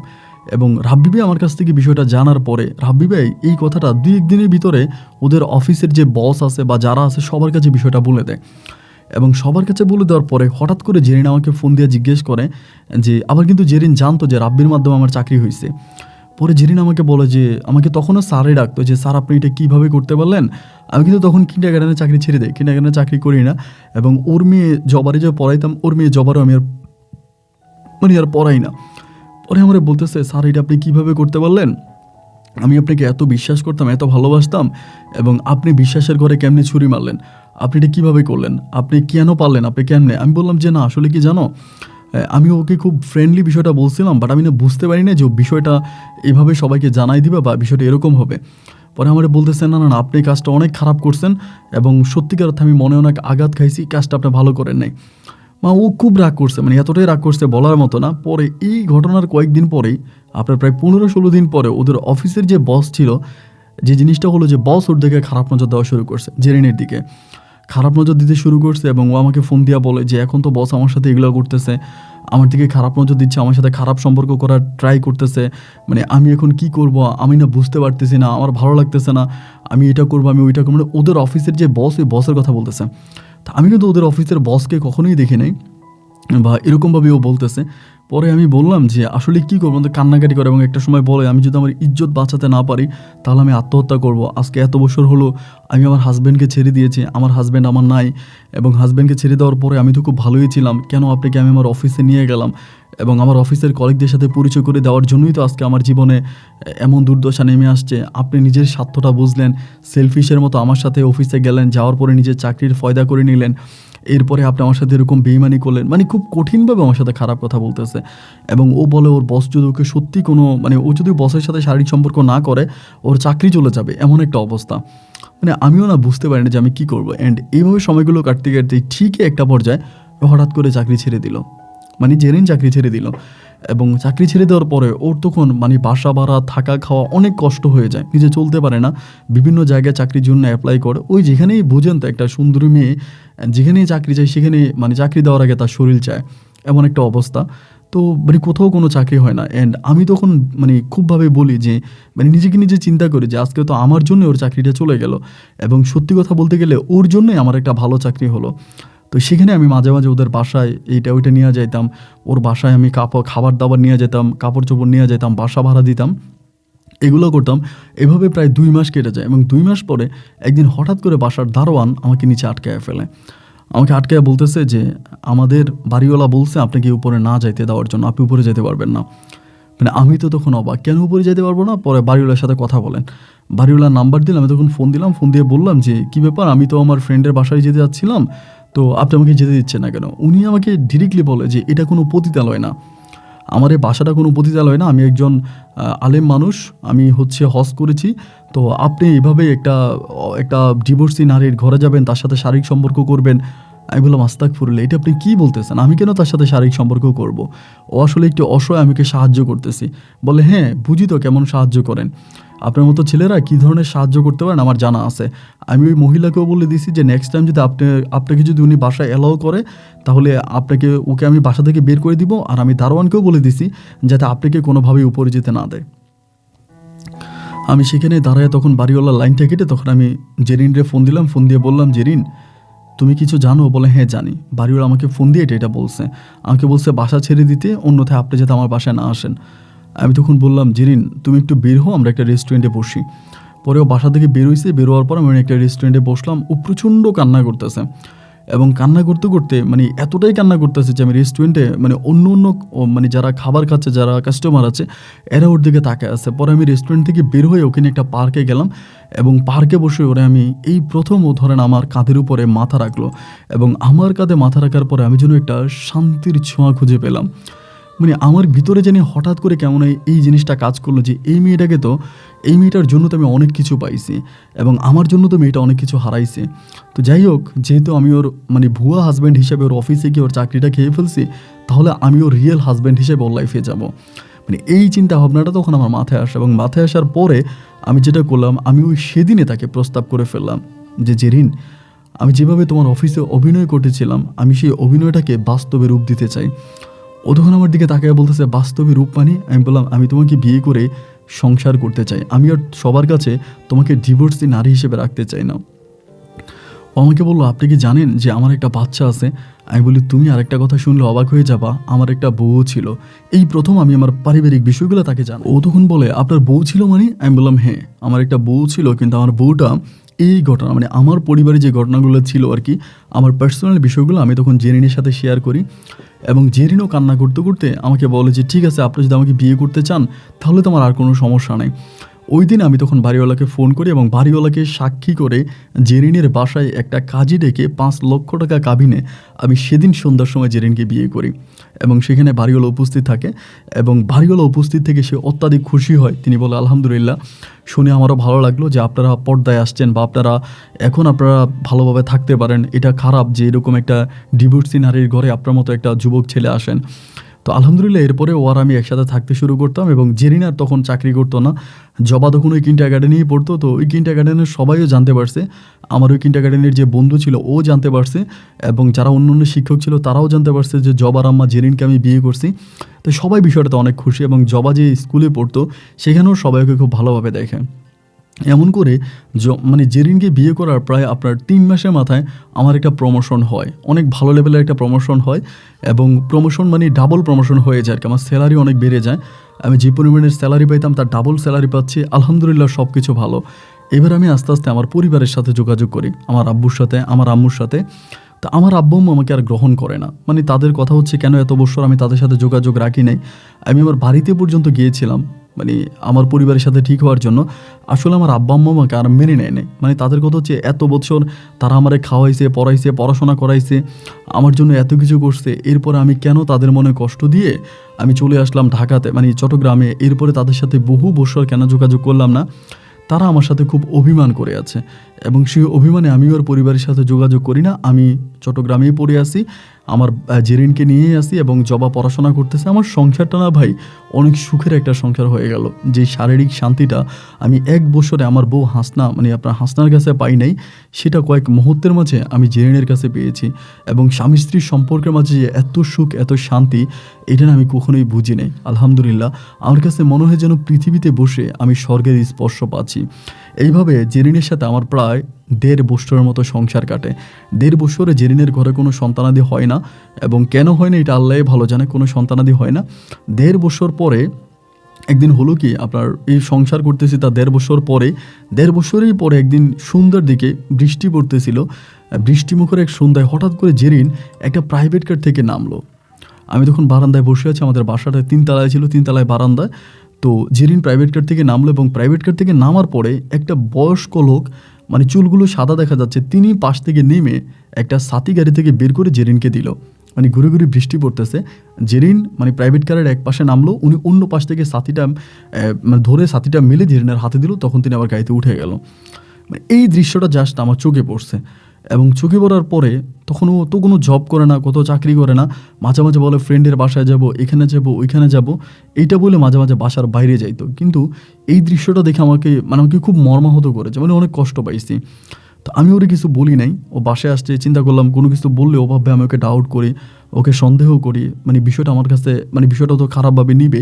এই জন্য ধরেন আমি ওর আর কিছু বললাম না, যে ঠিক আছে ও বাসায় আসছে, বাসায় আসুক এবং পরেরটা পরে। দেন ও বাসায় আসলো, বাসায় আসার পরও ভালোভাবে আমার সাথে আছে, ভালোভাবেই চলতেছে, থাকতেছে, ফিরতেছে। আমার ভিতরে কিন্তু একটা সন্দেহ তখন ঢুকে গেল যে এইটা আমি কি দেখলাম, মানে কি দেখলাম, কেন জেরিন এটা করলো, বা ওর তো আমি ভালোবেসে বিয়ে করেছি, এত সম্পর্ক ওর সাথে, এটা কীভাবে কি হয়ে গেল, মানে বুঝতে পারলাম না। যাক, এভাবে চলে গেল। তারই প্রায় মাসখানিক পরে একটা রেস্টুরেন্টে, এই ঘটনার ঠিক মাসখানিক পরে একটা রেস্টুরেন্টে আমি হঠাৎ করে দেখলাম যে একটা রেস্টুরেন্টেও বসে বসে ওই মানে একজন বয়স্ক লোক ওনার সাথে বসে বসে রেস্টুরেন্টে খাবার খাচ্ছে এবং উনি খাওয়াই দিতেছে। আমি এটা নিজের চোখে দেখা। এই রেস্টুরেন্ট আমাদের বাসা, মানে আমার বাসার খুব কাছাকাছি ছিল। আমি অফিস থেকে রিক্সা করে যোগে বাসা আসার সময় মানে হঠাৎ করে ওইদিকে তাকানোর পরে আমি তখন দৃশ্যটা দেখলাম যে লোকটা ওকে খাওয়াই দিতেছে। এবং এইটাও যে গ্লাস সিস্টেম ছিল তো, রেস্টুরেন্ট ছিল তো, বাইরে থেকে স্পষ্ট দেখা যাচ্ছিল। তা বাইরে থেকে আমি দৃশ্যটা স্পষ্ট দেখলাম যে বয়স্ক লোকটা ওরা খাওয়াই দিতেছে। এবং এটা দেখার পর আমার তখন খুব খারাপ লাগলো। আমি এবার মানে আর নিতে পারলাম না, ওইখানে থেকে ওরা ফোন দিলাম রিক্সাতে বসে, যেদিন তুমি কোথায়? ও বলে আমি একটা বান্ধবীকে নিয়ে একটা রেস্টুরেন্টে আসছি। আমি বললাম কোন রেস্টুরেন্ট? কিন্তু এই রেস্টুরেন্টের নাম বলে ও আরেকটা রেস্টুরেন্টের নাম বললো। তাই আমি বললাম ওইখানে কেন? বলে আমার বান্ধবীকে নিয়ে আসছি। তাই আমি বললাম কে তোমার সাথে? বলে আমার বান্ধবী। তো আমি দেখতেছি যে ও আমার সাথে ফোনে কথা বলতেছে এবং ওই লোকটা ওর পাশেই বসে আছে। তখন একটা পুরুষের জন্য যে কতটা কষ্ট করে, এটা আসলে মেনে নেওয়ার মতো না। আমি মানে কান্না করতে করতে পরে বাসে আসি। এসে মানে ভাবলাম আমি প্রথম যারে বিয়ে করলাম হাসনা, ও আমার সাথে এরকম করলো। হাসনার হয়তো বয়স কম ছিল, আমার সাথে অ্যাডজাস্ট হচ্ছিল না, এই জন্য করলো। কিন্তু জেরিন কেন করতেছে? আমি তোকে টাকার অভাব, খাওয়ার অভাব বা কোনো কিছুর অভাব দেই নাই। ওর তো আমি এত ভালো রাখছি, মানে প্রয়োজনে ওর জন্য আমি সব করতে পারতেছি। মাস শেষে স্যালারি যা পাচ্ছি সবই আমি ওর পিছনে ব্যয় করি। ও যখন যেটা করতে বলে আমি সেটাই করি, যখন যেটা খাইতে চাই সেটাই খাওয়াই। মানে কখনোই ওকে আমি কোনো কিছুর জন্য কষ্ট দেই না। তাহলে ও কেন আমার সাথে এই কাজটা করবে? ভাই বিশ্বাস করেন এত কষ্ট হচ্ছিল, মানে কান্না করে দিয়েছিলাম। আমি বাসায় আসার পরে কান্না করতেছি। তারপরে আমার বাবুটা বাসায়, জবা বাসায়। আমি বললাম যে কী হয়েছে জবা? জবা আমার বলো বাবা কী হয়েছে? জবা কিন্তু আমাকে বাবা ডাকতো যে বাবা কী হয়েছে? আমি কিছু হয় নাই। পরে ওর মা তখন আসছে, মানে আপনার সন্ধ্যার দিকে আসছে। আইসা জবা মনে হয় বলে দিছে যে বাবা তো বাসায় এসেই কান্না করতেছে। পরে ওর কাছে এসে বলতেছে কী ব্যাপার শামীম, কী হয়েছে? তোমার কি জবে কোনো সমস্যা হয়েছে অফিসে? আমি বললাম না, অফিসে কোনো সমস্যা হয়নি। তা অফিসে যদি সমস্যা না হবে তুমি এরকম নার্ভাস হয়ে গেছো কেন? কান্না করতেছো কেন? তোমার তো চোখ টোক ফুলে গেছে। আমি বললাম না না আমি ঠিক আছি, তুমি ওরকমভাবে চিন্তা করো না, আমি ফাইন। আমাকে বললো না না না কিছু তো একটা হয়েছে, মানে কিছু তো একটা হয়েছে, আমাকে বলো কী হয়েছে। আমি বললাম যে না প্লিজ কিছু হয় নাই, তুমি আর কথা বাড়ায় না, আমার ভালো লাগতেছে না। রাতের বেলা খাইতে ডাকলো যে খাবার খাইতে আসো, আমি খাবার খাইতে গেলাম না। পরে ওই শুইতে আসছে আমার সাথে, ও শুইছে আমিও শুইছি। পরে আমি ঘুমড়ে ঘুমড়ে কান্না করতেছি। মেয়েটা তো মধ্যে শুইছে, ও এক পাশে আমি এক পাশে, আমি কান্না করতেছি। পরে ও কী করলো, বাবুটারে সাইডে নিয়ে আমার যে ঝরায় ধরছে, ধরে বলতেছে যে শামীম কী হয়েছে, কান্না করতেছো কেন? আজকে অফিস থেকে আসার পরেও না মানে আমি দেখলাম যে তুমি এরকম আমি অ্যাবনর্মাল হয়ে গেছো, নার্ভাস হয়ে গেছো, মানে কী হয়েছে আমাকে কি একটু বলতে পারো, একটু বলা যাবে? আমি তখন ওর দিকে তাকায় মানে নিজের চোখের পানি ধরে রাখতে পারি না, কান্না করে করে বলতেছি যে দেখো জেরিন, আমি হাসনাকে বিয়ে করেছিলাম। হাসনার বয়স অনেক কম ছিল, হয়তো আমার সাথে অ্যাডজাস্ট হচ্ছিল না, এই জন্য না হয় হাসনা আমাকে ছেড়ে চলে গেছে। কিন্তু আমি তোমাকে বিয়ে করেছি ভালোবেসে, এবং তোমার সাথে আমার বয়সের খুব অ্যাডজাস্টমেন্ট। তোমার একটা মেয়ে আছে, এটা জেনে শুনেও তুমি একজন ডিভোর্সি, জেনে আমি তোমাকে বিয়ে করছি। তোমার জন্য আমি এত কিছু করলাম, এরপরেও কেন তুমি আমাকে ধোকা দিচ্ছ? ও আমাকে বলে ধোকা কই, আমি তো তোমাকে কোনো ধোকা দিচ্ছি না। হ্যাঁ বললাম জেরিন আর কত মিথ্যা আমাকে বলবা, আমি তো নিজের চোখেই দেখেছি আজকে। ও আমাকে বললি দেখেছো মানে নিজের চোখে কী দেখছো? আমি বললাম আমি নিজের চোখে দেখলাম যে তুমি একজন লোকের হাতে খাবার খাচ্ছ, এই লোকটা তোমার পাশে বসে আছে। এবং একদিন আমি এটাও দেখলাম যে বৃষ্টিমুখর কোনো এক সন্ধ্যায় এই লোকটা তোমাকে বাসায় নামাই দিছে। এগুলো তোমার নিজের চোখের দেখা বলো? আমি তো এগুলো নিজের চোখে দেখছি।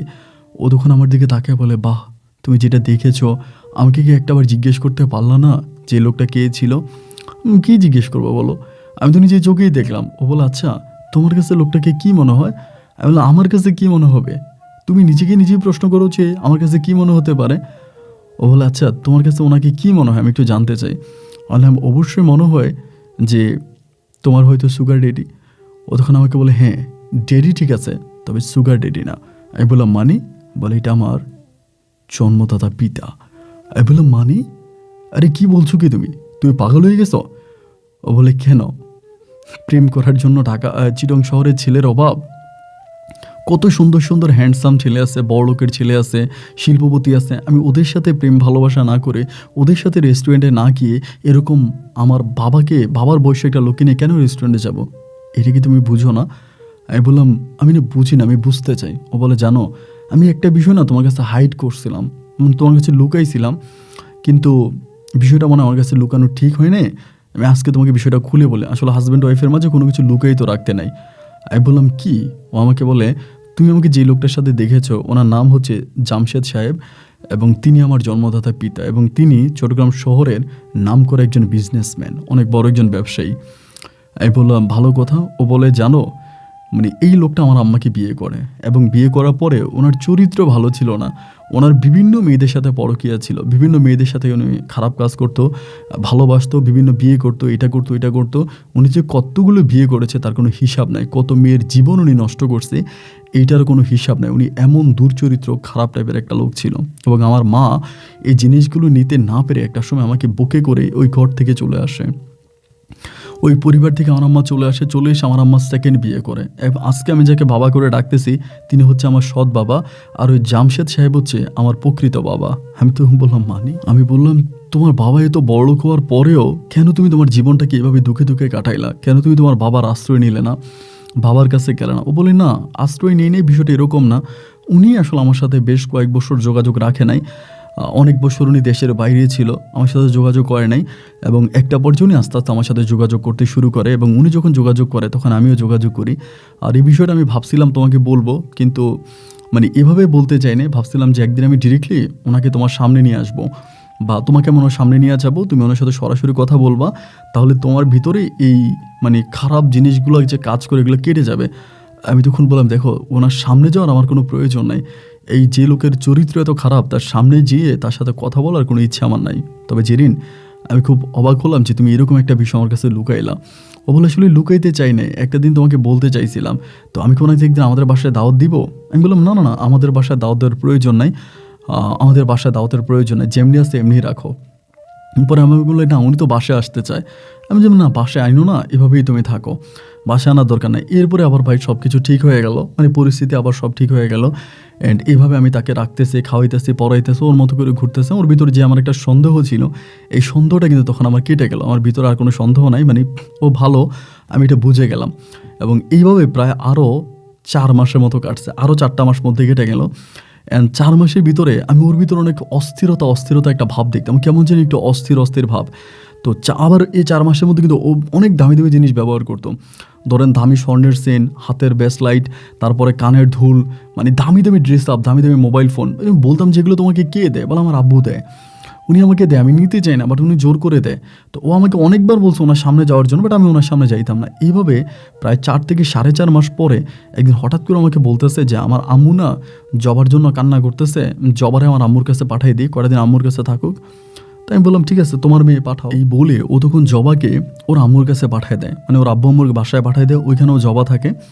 এবং ওইখানে থাকার পরে এই 4.5 মাস পরে একদিন, আমার দিনটাও মনে আছে, রবিবার ছিল, রবিবারের দুপুরবেলা আমাকে ফোন দিয়ে বলতেছে যে শামীম তুমি তাড়াতাড়ি বাসায় আসো, এমন করেই বলতেছে। আমি বললাম তাড়াতাড়ি বাসায় আসবো কেন, কী হয়েছে? আমি কিন্তু আবার এখানে আরেকটা বিষয় বলে রাখা ভালো, আমি কিন্তু বাসায় নিচে ওরে বিশ্বাস করতাম, ভালোবাসতাম সবই, কিন্তু আমি ওর পিছনে দারোয়ান লাগাই রাখছি। মানে আমাদের বাসার নিচে যে দারোয়ান আছে, ও কোথায় যায় কী করে, দারোয়ান আমাকে ইনফরমেশন দিত। এবং সত্যিকার কথা আমি ওকে বিশ্বাস করতাম, তার কিছু গোয়েন্দা লাগাই রাখছে, ও যাতে কোথাও যেতে না পারে। এবং আমাকে বলিস না, আমার পারমিশন ছাড়া কখনো বাসার বাইরে যাবা না। এবং আমি বাসার মধ্যে সিসি ক্যামেরা লাগাই রাখতাম, এরকমভাবে যে আমার বাসার বাইরে যাবা না, বাসার মধ্যে থাকবা, এরকম করে বলতাম। তো মানে বাসা রাখতাম আর কি, বাসার মধ্যে একরকম বন্দি করে রাখতাম ওই সময়টাতে, বিশ্বাস করতাম, তারপর আমি এটা করতাম। তা আমাকে দুপুরে বলতেছে তুমি তাড়াতাড়ি বাসায় আসো, তাড়াতাড়ি বাসায় আসো, একটা ঘটনা ঘটছে। তো আমি বললাম কী এমন ঘটনা ঘটছে? ঠিক আছে আমি তাড়াতাড়ি বাসায় আসছি। বাসায় আসার পরেই আমার বলতেছে যে যাও আমার জন্য কিছু শাড়ি নিয়ে আসো। আমি বললাম শাড়ি মানে? তো আমাকে বললে যে আমার একটা শাড়ি লাগবে, বিয়ের শাড়ি। তো আমি বললাম আমি তো বিয়ে করার সময় তোমাকে শাড়ি দিছি। ও বলে ও আচ্ছা, তাহলে ওইটা পরবো? হ্যাঁ পরো। বলো আমি না বউ সাজবো, এমন করে আমার বলতেছে। যে বউ সাজবা কেন, কী হয়েছে? বলে তুমি থাকো, আমি একটু বউ সাজি। এমন খুব সুন্দর করে, ভাই আসলে কি বলবো, মানে বলার মতো কোনো ভাষা নাই। মানে এত সুন্দর করে বউ সাজছে, মানে শাড়ি টাড়ি পরে খুব সুন্দর করে বউ সাজছে। সাজে আমারে বলতেছে একটা কমিউনিটি সেন্টারে যাবো চলো। আমি বললাম কমিউনিটি সেন্টারে যাবো? কোন কমিউনিটি সেন্টার? ও বলে চলো, তুমি চলো। আমি বললাম তো তুমি এরকম বউ সেজে কমিউনিটি সেন্টারে যাবা কেন? ও বলে একটা অমানুষ, একটা বেঈমান, একটা ধোঁকাবাজ, একটা প্রতারককে ধরার জন্য। তাই আমি বললাম মানে বুঝলাম না। এই বলে ও তখন গাড়িতে উঠলো, মানে প্রাইভেট কারে উঠলো, ওইটা আমারে বললো যে না আগে আমার আম্মুর বাসায় চলো। তাই আমি বললাম তোমার আম্মুর বাসায় কেন? বলে আগে আম্মুর বাসা থেকে আমার মেয়েটারে আনবো। তাই আমি বললাম ঠিক আছে চলো। ওর আম্মুর বাসায় গেছে, ওর আম্মু 3 তলায় থাকতো, ওই রুমে গেছে, যে মেয়েটারে নিয়ে আসবে, জবারে নিয়ে আসছে। তা আমি বললাম যে তুমি কোথায় যাইতেছো, মানে আমাকে তো বলবো, এরকম বসে যে কই যাচ্ছ? আমার বলে আমার ওই প্রতারক বাবাকে ধরার জন্য। আমি বললাম তোমার ওই প্রতারক বাবাকে ধরার জন্য তুমি যাচ্ছ মানে আমার মাথায় আসতেছে না, এটা কি? ও বলে জানো আমার ওই বাবা না আরেকটা বিয়ে করতেছে। তাই আমি বললাম আরেকটা বিয়ে করতেছে? কি বলো তুমি? বলে হ্যাঁ আরেকটা বিয়ে করতেছে ওই কমিউনিটি সেন্টারে। তো কমিউনিটি সেন্টারটা অনেক বড় ছিল না, ছোট একটা কমিউনিটি সেন্টার ছিল, বাট আগে একটা রেস্টুরেন্টের মতোই ছিল এটা। কমিউনিটি সেন্টার বলা চলে না, একটা রেস্টুরেন্ট বলা চলে। বলে সেখানে উনি আরেকটা মেয়ের জীবন নষ্ট করার জন্য আরেকটা বিয়ে করতেছে। তো উনি বলে যে ওনার বউ নাই, বাচ্চা নাই, কেউ নাই, এই কথা বলে ওই মেয়েটাকে পটাইছে এবং ওই মেয়েকে উনি বিয়ে করবে। তো যার জন্য আমি এখন আমার মেয়েকে নিয়ে বউ সেজা ওই বউয়ের পাশে গিয়ে বসবো। মানে উনি যে মেয়েকে বিয়ে করবে, উনি যে মেয়েকে বউ সাজে আনছে বিয়ে করার জন্য, ওনার ওই নতুন বউয়ের পাশে গিয়ে আমি আমার মেয়ে নিয়ে বসবো। মানে আমি ওনাকে এমন একটা শিক্ষা দিতে চাই, এমনভাবে অপমান করতে চাই যে অপমানের কথা উনি সারা জীবন মনে রাখবে, উনি সারা জীবন মনে রাখবে। এবং আমি কিছু ক্যামেরাম্যানকেও খবর দিয়েছি, কিছু মিডিয়া ব্যক্তিত্বের খবর দিয়েছি, তারাও আসবে এবং তারা এটা ভিডিও ফুটেজ করবে। আমার বাবা যাতে এরপর থেকে অন্তত একটু শিক্ষা হয়, বাবাকে শিক্ষা দেওয়ার জন্য আমার এই কাজটা করা। আমি বললাম দেখো এটা তো ঝামেলা হতে পারে, তোমার আব্বু হয়তো কোনো ঝামেলা করবে পরে। বলে না কোনো ঝামেলা করবে না। কিসের ঝামেলা করবে? তোমাকে যেটা বলছি সেটাই করো, চলো। রেস্টুরেন্টের সামনে আসলাম, আসার পর দেখলাম ও রেস্টুরেন্টে উঠবে এবং আমি আসবো। বলে না তোমার আসার দরকার নেই, কারণ এখানে ঝামেলা হবে, আমি চাই না আমার হাজব্যান্ড কোনো ঝামেলার মধ্যে থাকুক, তুমি বাসায় যাও, আমি রাতের মধ্যে বাসায় চলে আসবো। আমি রেস্টুরেন্টের সামনে ওরা নামাই দিলাম। মানে কি হতে যাচ্ছে ভাই আমি না বুঝি না। মানে ও একটাই কথা বললো যে মিডিয়ার সামনে ওর বাবার ওই অপমান করবে এইভাবে, এই জন্য এটা বউটু সেজে গেছে ওর মেয়েকে নিয়ে। তো যেহেতু মেয়েকে নিয়ে গেছে তখন আমার মনে আর কোনো ডাউট নাই। আমি তখন বাসায় গেলাম। বাসায় যাওয়ার পরে আমার সেদিন শরীরটা অনেক টায়ার্ড ছিল, অফিসে মানে আপনার কাজেরও একটু এনভায়রনমেন্ট ছিল। আজকে 2-3 দিন ধরে আমি ঘুমাইতে পারি না, শারীরিকভাবে একটু অসুস্থ ছিলাম। বাসায় আসার পরে না ভাই আমার চোখটা ভেঙে আসতেছিল সন্ধ্যার দিকে, তো মানে চোখ ধরে রাখতে পারতেছিলাম, মানে ঘুম চলে আসছে। আমার ঘুম ভাঙছে রাত্রে প্রায় 11:30 বাজে। 11:30 বাজে যখন আমার ঘুম ভাঙলো, আমি মোবাইল ফোনটা হাতে নিলাম, হাতে নিয়ে দেখতেছি যে জেরিন আমাকে একটা কলও দেয় নাই। কিরে 11:30 বাজে আমার একটা কলও দিল না। আমি তখন ওর নাম্বারে কল দিলাম এবং ওর নাম্বারে কল দিয়ে দেখতেছি যে ওর নাম্বারটা বন্ধ। নাম্বারটা বন্ধ পাওয়ার পরে আমি তখন অবাক হয়ে গেলাম, কিরে নাম্বারটা বন্ধ কেন? 11:30 বাজে। তো তখন আমি মানে বুঝতে পারলাম না যে কী হলো। আমি নিচে গেলাম, নিচে ওর মার নাম্বারে ফোন দিলাম, ওর মা আমার ফোন রিসিভ করে না। ভাবলাম ওর আম্মা তো অসুস্থ, মনে হয় ঘুমিয়ে গেছে। আমি একটা সিএনজি নিলাম, সিএনজি নিয়ে ওই রেস্টুরেন্টের সামনে গেলাম। যে রেস্টুরেন্টের সামনে আমি ওকে নামাই দিয়ে আসছিলাম, ওই রেস্টুরেন্টের সামনে গেছি। রেস্টুরেন্টে যাই দেখি যে রেস্টুরেন্ট বন্ধ হয়ে গেছে। বাট বন্ধ হয়ে গেছে বলতে ওভাবে বন্ধ হয়নি, ওরা মানে বিয়ে হয়েছে তো, মানে কাজ টাজ করতেছে, কিছু কাজ টাজ ছিল। পরে মানে কাস্টমার অ্যালাউ করতেছে না। পরে ওখানকার যে দারোয়ান ছিল, দারোয়ানকে দিয়ে একটা ওয়েটারকে ডাকাইলাম। ওয়েটারকে ডাকায় বললাম যে এখানে কি আজকে কোনো ঝামেলা হয়েছে, মানে কোনো ঝামেলা হয়েছে, কোনো ক্যামেরাম্যান আসছে বা কোনো মিডিয়ার ব্যক্তিত্ব আসছে, কোনো ঝামেলা হয়েছে? এই ওয়েটারটা আমাদের বলতেছে না স্যার কোনো ঝামেলা তো হয় নাই। তাই আমি বললাম কোনো ঝামেলা হয় নাই, মানে একটা ভদ্রলোক বিয়ে করতেছিল একটা মেয়েকে, সেখানে আরেকটা মেয়ে বসে যে গিয়ে বাচ্চা কোলে, কোনো ঝামেলা হয় নাই? বলে না এরকম কোনো ঝামেলা নেই, তো আমাদের মানে রেস্টুরেন্টে আজকে একটা বিয়ে হয়েছে। আমি তখন বললাম বিয়ে মানে কিসের বিয়ে হয়েছে? পর বলে একজন মানে বয়স্ক লোক একজন ডিভোর্সি নারীকে বিয়ে করছে এবং ওই মহিলার সাথে তার মেয়ে সহ ছিল। আমি তখন সাথে তার মোবাইল ফোনটা বের করে বললাম কি এই মেয়েটা? বলে হ্যাঁ এই ম্যাডামের তো বিয়ে হয়েছে। এবং বললাম যে এই বাবুটি ছিল সাথে? বলে হ্যাঁ এই বাবুটা আর এই ম্যাডামের বিয়ে হয়েছে একজন বয়স্ক লোকের সাথে। আমি তখন বললাম আল্লাহ এটা বলে কি? তার মানে ওর বাবাকে বিয়ে করে ফেলছে। আমি নেমেই তখন মানে সিএনজিটা নিয়ে দৌড়ে ওদের বাসায় গেলাম। মানে অনেক কষ্টে দারোয়ানকে জায়গায় গেট খুলে ভিতরে গেছি। ওর বাবা মা দুজনেই সজাগ ওখানে, মানে ওরা আমার ফোন ধরে না কিন্তু ওরা সজাগ, দুজনেই ডাইনিংয়ে বসে আছে। আমি বললাম যে মা উঠে আসেন তো। পরে আমি আলাদা রুমে ডাক দিয়ে নিয়ে বললাম মা এটা কি হলো? বলে কি হয়েছে? আমি বললাম আপনার স্বামীর কী করে আপনার মেয়ে বিয়ে করে ফেলে? একটা মেয়ে কী করে তার বাবাকে বিয়ে করে? পরে বলে একটা মেয়ে তার বাবাকে বিয়ে করে, মানে আমি তোমার কথা বুঝলাম না। আমি বললাম বুঝেন নাই? আপনার আগে যার সাথে বিয়ে হয়েছে, আপনার আগের স্বামী ওই জামশেদ সাহেবকে কীভাবে আপনার মেয়ে জেরিন বিয়ে করে ফেললো? বলে জামশেদ সাহেবকে আমি আগে বিয়ে করতে যাব কেন? এটা তুমি কি বললা? জামশেদ সাহেবকে তো তোমার বউ বিয়ে করছে, জেরিন বিয়ে করে ফেলছে। বলি তো এই জামশেদ সাহেব আপনার আগের স্বামী না? উনি বলে আস্তাগফিরুল্লাহ নাউজুবিল্লাহ, তুই এটা কী বলো? আমার তো একজনই স্বামী, আমার তো বিয়ে একটাই হয়েছে।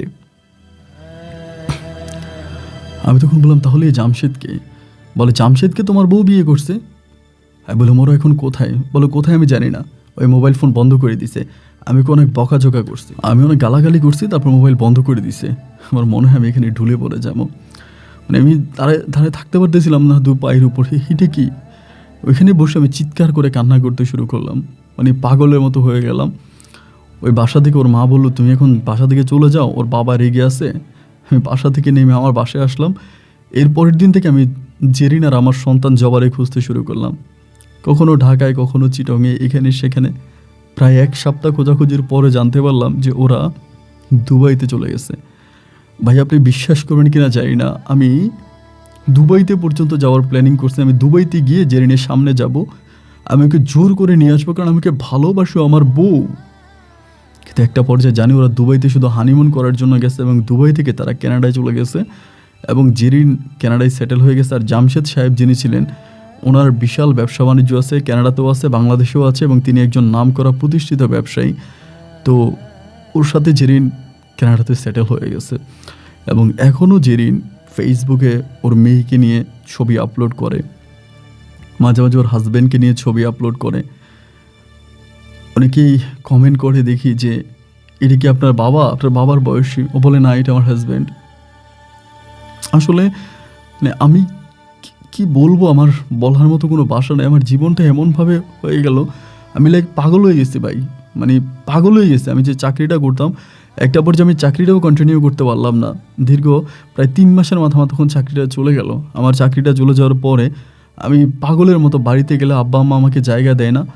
এরপরে চাকরিও চলে গেছে। শেষ পর্যন্ত আমি একটা গার্মেন্টসে চাকরি নিয়েছি। সেই গার্মেন্টসে চাকরি করতে করতে আজকে আমি গার্মেন্টসের একজন ওয়ার্কার থেকে একজন সুপারভাইজার হয়েছি। 2025 সালে আমি আপনাকে গল্পটা লিখতেছি, আজকে জানুয়ারির 6 তারিখ। আমি একজন গার্মেন্টসের সুপারভাইজার বর্তমানে।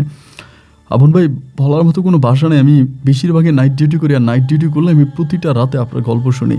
আমি কোনো গান শুনি না, কোনো মুভি দেখি না। আমার একটাই কাজ, সেটা হচ্ছে শুধু আপনার গল্পগুলো শোনা। আমার কাছে মনে হয় যে আপনার গল্পগুলো শুনে শুনে আমি মোহাম্মদ শামীম মোল্লা এখনও বেঁচে আছি। আপনি গল্প বলা বন্ধ করবেন না। হয়তো আমার মতো অনেক মানুষ আছে পৃথিবীতে যারা আপনার গল্পকে অক্সিজেন হিসাবে তাদের শরীরে ধারণ করে। ভালো থাকবেন। আসসালামু আলাইকুম।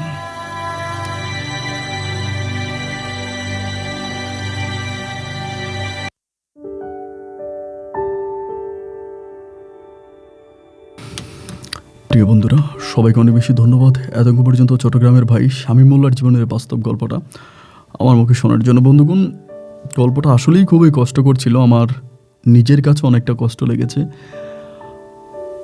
আমার কাছে একটা বিষয় খুব অবাক লাগতেছে যে এই জেরিন তো পারত শামীম রে, এই শামীম মোল্লারে অফিসে রাইখা সে নিজে বসে যে গিয়ে ওই লোকের বিয়ে করে ফেলতে।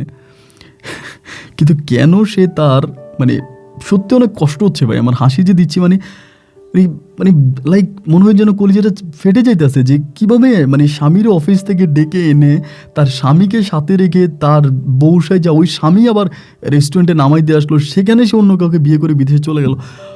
How is possible? মানে আমি যেটা শামীম ভাইকে এই প্রশ্নটা আমি করেছিলাম, শামীম ভাই আমাকে বললো যে ভাই ও তো এইভাবে যেতে পারতো না, এইভাবে বউটো সাইজা যদি বাসা থেকে বেরোইতো, বাসার দারোয়ান আমাকে ফোন দিয়া জানাইতো, বা আমার বাসার সামনে যে দরকার মানে মুদি দোকানদার ছিলাম ওনাকেও বলে রাখছি।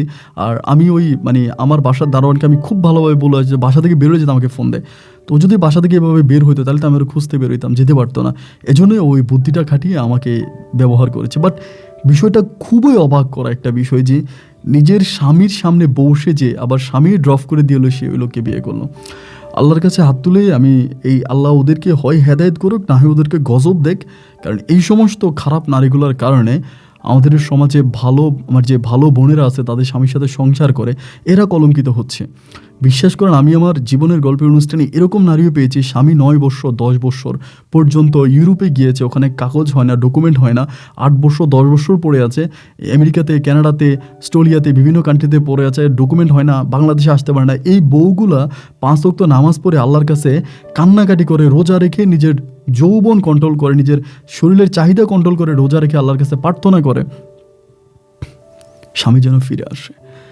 অথচ এই বোনগুলোও কিন্তু এই ধরনের জেরিন টাইপের মেয়েগুলোর জন্য কলঙ্কিত হচ্ছে। এখানে আমি যে নামগুলো বলেছিলাম, শামীম মোল্লা, জামশেদ, জেরিন, জবা অথবা হাবিব কিংবা হাসনা, এই নামগুলি হচ্ছে আমার অনুষ্ঠানের দেওয়া নাম। আমরা নিজেরাই এই নামগুলো সিলেক্ট করে দিয়েছি। এগুলো কোনো ওদের ওই নাম ঠিকানা সবই ছিল হচ্ছে কাল্পনিক। সবাই ভালো থাকবেন, সুস্থ থাকবেন এবং প্রতারক হতে সাবধানে থাকবেন। এই শুভকামনায় আজকের মতো এখানে বিদায় নিচ্ছি। দেখা হবে অন্য দিন অন্য কারো বাস্তব জীবনের গল্প নিয়ে। আল্লাহ হাফেজ অ্যান্ড আসসালামু আলাইকুম।